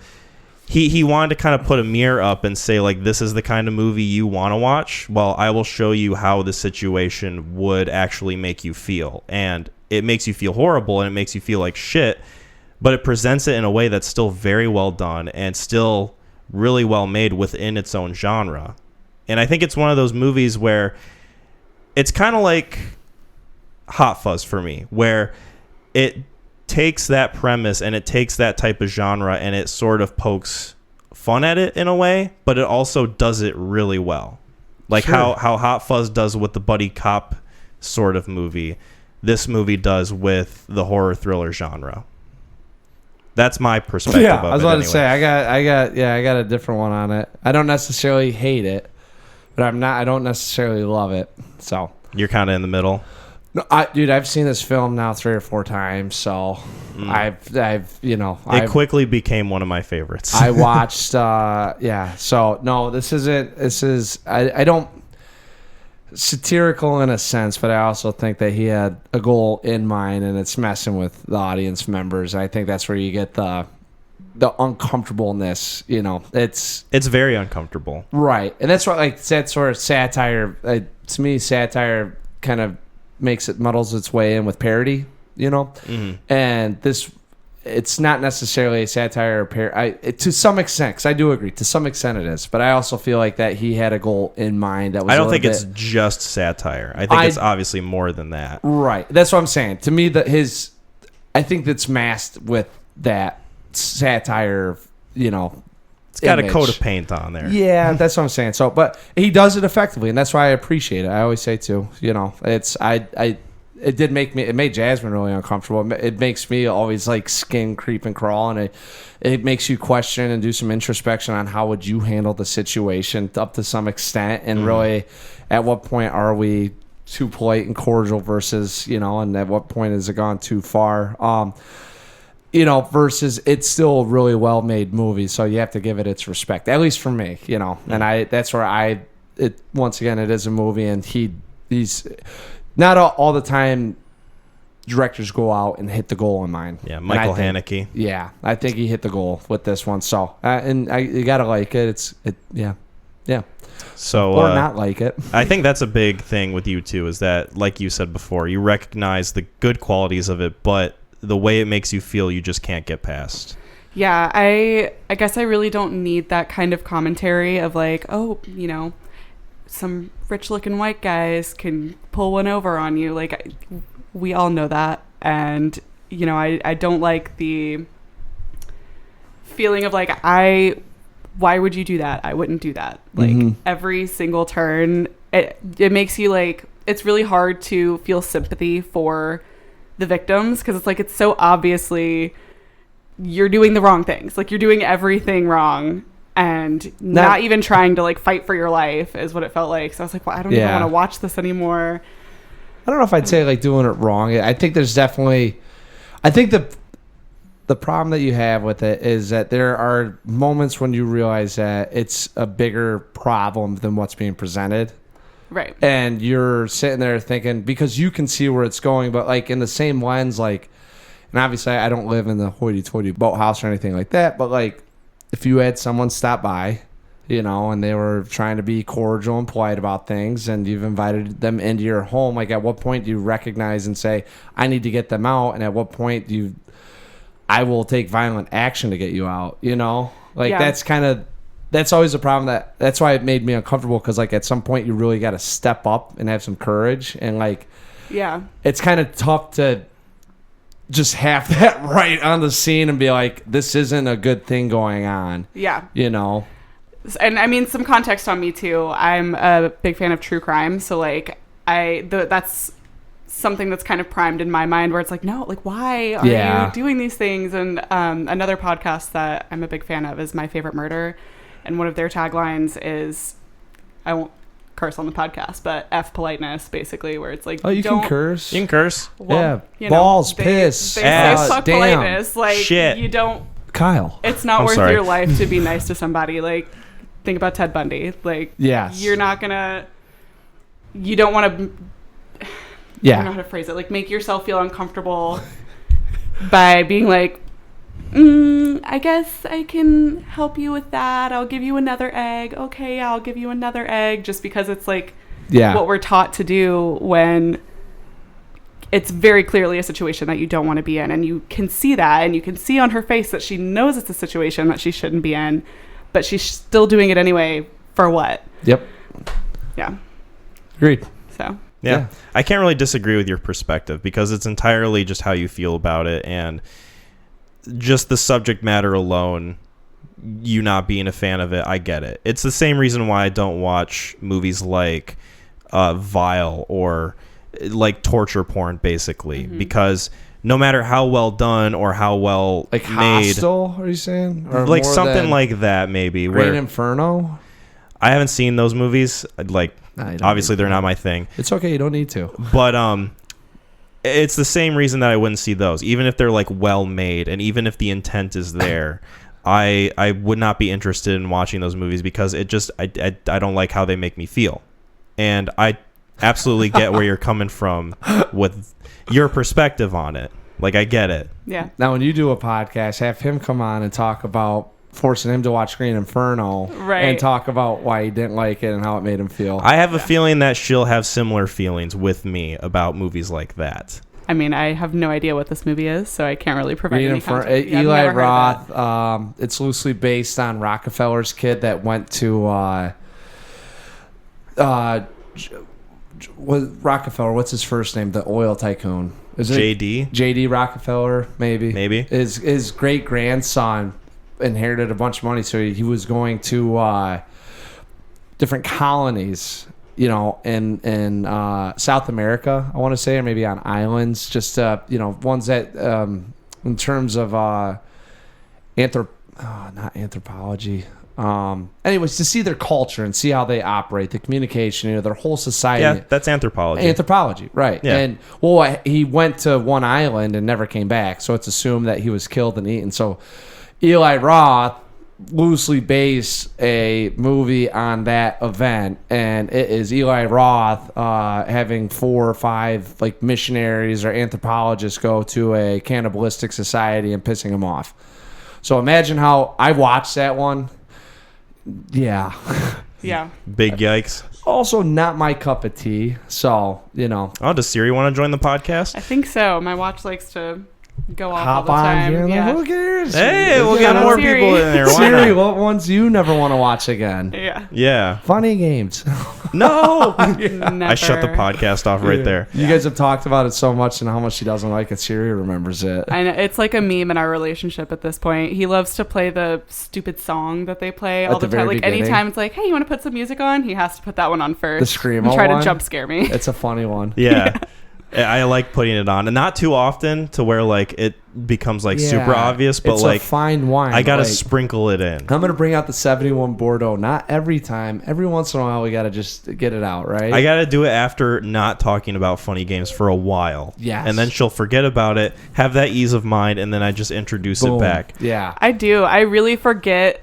I like actively try to remove several scenes of the movie from my brain. So there's only a few. He asked me if I wanted to talk about it on the podcast today, and I was like, I don't know, man. I like never actually think about it anymore. I try to scrub it from my brain. But like that first scene with the eggs is something that I will always. I think even in that very beginning scene when they were just pulling past their friend's house where the guys were, Yep. I was like, something's off. I don't like this right off the bat. So Effective it definitely filmmaking. left an Effective impression. filmmaking. Yeah. It was effective. I mean, he did what he wanted to do. I was uncomfortable and I was screaming at the screen saying like, why, like pull your phone out, or I don't know, when it fell in the sink. I don't remember what she was doing, but Yeah. just like every little Or like thing when they that were could have gone wrong. when they were like staying too long when they could have left, or right. yeah. And then, oh my God, another one that made me so mad. I do remember now. When the wife was like, okay, these guys need to go. I'm not okay with it. And the husband comes in and he's like, well, can we solve the problem here? And she's like, no, I want them to leave. And he's like, well, let's hold on a minute. Like, I think you're overreacting. And it's like, she's telling you that she wants these people to leave. You can see how upset she is. I can see how upset you are. I You know. just I'm a hand stalker. Sorry. Visibly but, like, hitting the you can see how microphone upset right she is, now. and you're still gonna be like, oh well, let's give these guys the benefit of the doubt. Like, you have a relationship with this person. You know this person. You would know that they're not going to react this way unless something wrong is going on. But you're still going to be like, oh, well, let's give these guys the benefit of the doubt and ask them what's going on. And then he gets kneecapped. Like, it just... Ugh, Kyle it is gets under getting my skin. uncomfortable with how many spoilers are going on with funny games. it's okay. We're like still in the beginning territory of the movie, so like Thank you. See, Yeah. I just wanted to justify it because I said it too. Yeah. Thanks, Kyle. Kyle Yeah. just gave us a clear to tell you the whole movie. the green light is a go. Yeah. Was there anything else we wanted to talk about with it, or I don't know. It really... You don't need to go down the path if you don't want to talk about. It's like hard to give separate. us some more events, and you're just Yeah. like, well, and then you have this. I and know. then it's I don't just want to shell continue shock. spoiling the Yeah. movie, but like it's hard to separate my own experiences and the context of like me and my life from the people in the movie It's and all- like how I would react, which is like what he wanted to do. But It's all projection based, right? Right. And that's where it gets to that point of really. To me, it's creepy crawly. There's a chill in your spine because I think at the end of the day, everyone has that ability to do what they did. Not the guys, but the family. right. And I think that's what really weirds you out is that you look at moments that you've had and wonder if it had gone slightly different, at what point would it have escalated too much for me? And I think then you get pissed at because you're also now seeing the relationship going on and you're like, hey, like, I want them out. You know, like in your head, like, Right. tell them to get out, you know? I know. I think I turned to Kyle, or maybe even after that was part of the conversation. I was like, if I was visibly upset and trying to kick someone out, would you then take the side of the person that I was trying to kick out and give them the benefit of the doubt? Or would you, like, come to my defense and be like, hey, you need to leave. Clearly she's upset. Something happened. And I think that was kind of part of it where he was like, I don't know. it was a little more than just that, obviously, because I gave a whole spiel about like the perspectives of the characters and this kind of faults that they have, and not knowing the situation. That's exactly what the character says. Like, oh, I don't know the situation. Obviously, that's a character fault of his because he's just blind, and the fact that they are kind of presenting themselves as like rich, yuppity young kids with like golf clubs and white polos. Yeah. Obviously, it gives them a sense of security that is very misplaced, and it bites them later in the film. Yeah. And you can't. I don't know. Like it's a good quality for a character because it shows that he has faults, and they act on it, and they take advantage of it, and then the rest of the events play out in the film, and then it becomes captivating. Yeah, for sure. It definitely just strikes a chord. Yeah, I give you more. I love you, Jasmine. But she did. I don't think she finished the film. I had it on, and she was like texting that she got to a point. See, this is why if we, I think, ever have something like that, I will be the one that walks up to Jasmine, and I'm like, I don't know, they just strike me as weird, And then she's like, well, then she'd be like, I'll kick him out. Yeah. I was one of the we're watching it, and she just goes, yeah, I didn't want to watch it anymore, so I just stopped watching it. And I was like, okay. I mean, I guess that's kind of like what we're bitching about in the film of these people not doing, you know? And like what you hear is a lot of people keep watching it, and Jasmine was just like, nah, I'm good. I don't want to watch it. So I commend you for watching it. I also commend Jasmine because I love you and don't want you to yell at me later. Beat him up.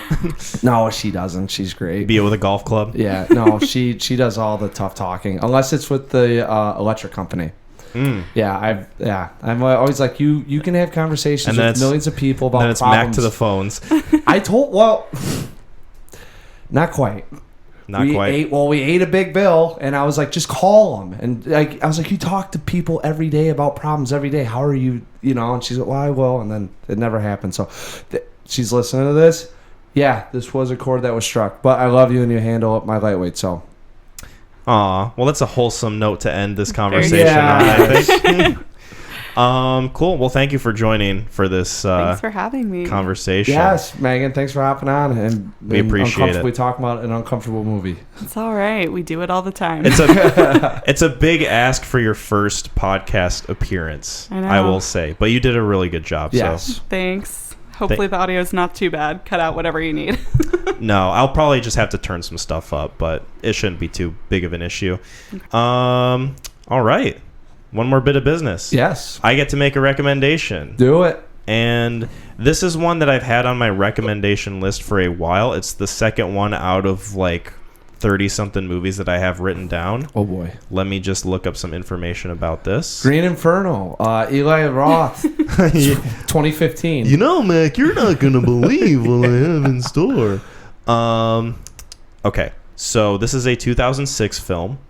Kind of a little bit within the topic because... Funny Games 2. Well, maybe not the topic, but like the time because of Alan Arkin passing away. And I think that this is a really good film to touch on that he's been in. Alan Arkin film? Mm-hmm. And I know Lauren will be a big fan of this pick. Oh, I know. And I actually have to say, I don't think I've seen this whole movie through.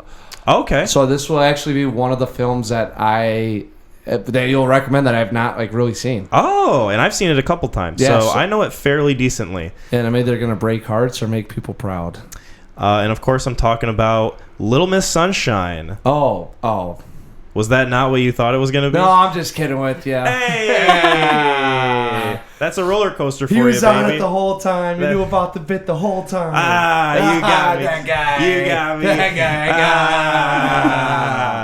guy. Anyway, let's go back to it. Yeah. Directed by Jonathan Dayton and Valerie Ferris, and starring Greg Kinnear, Steve Carell, Toni Collette. I want to talk about Little Miss Sunshine. Perfect.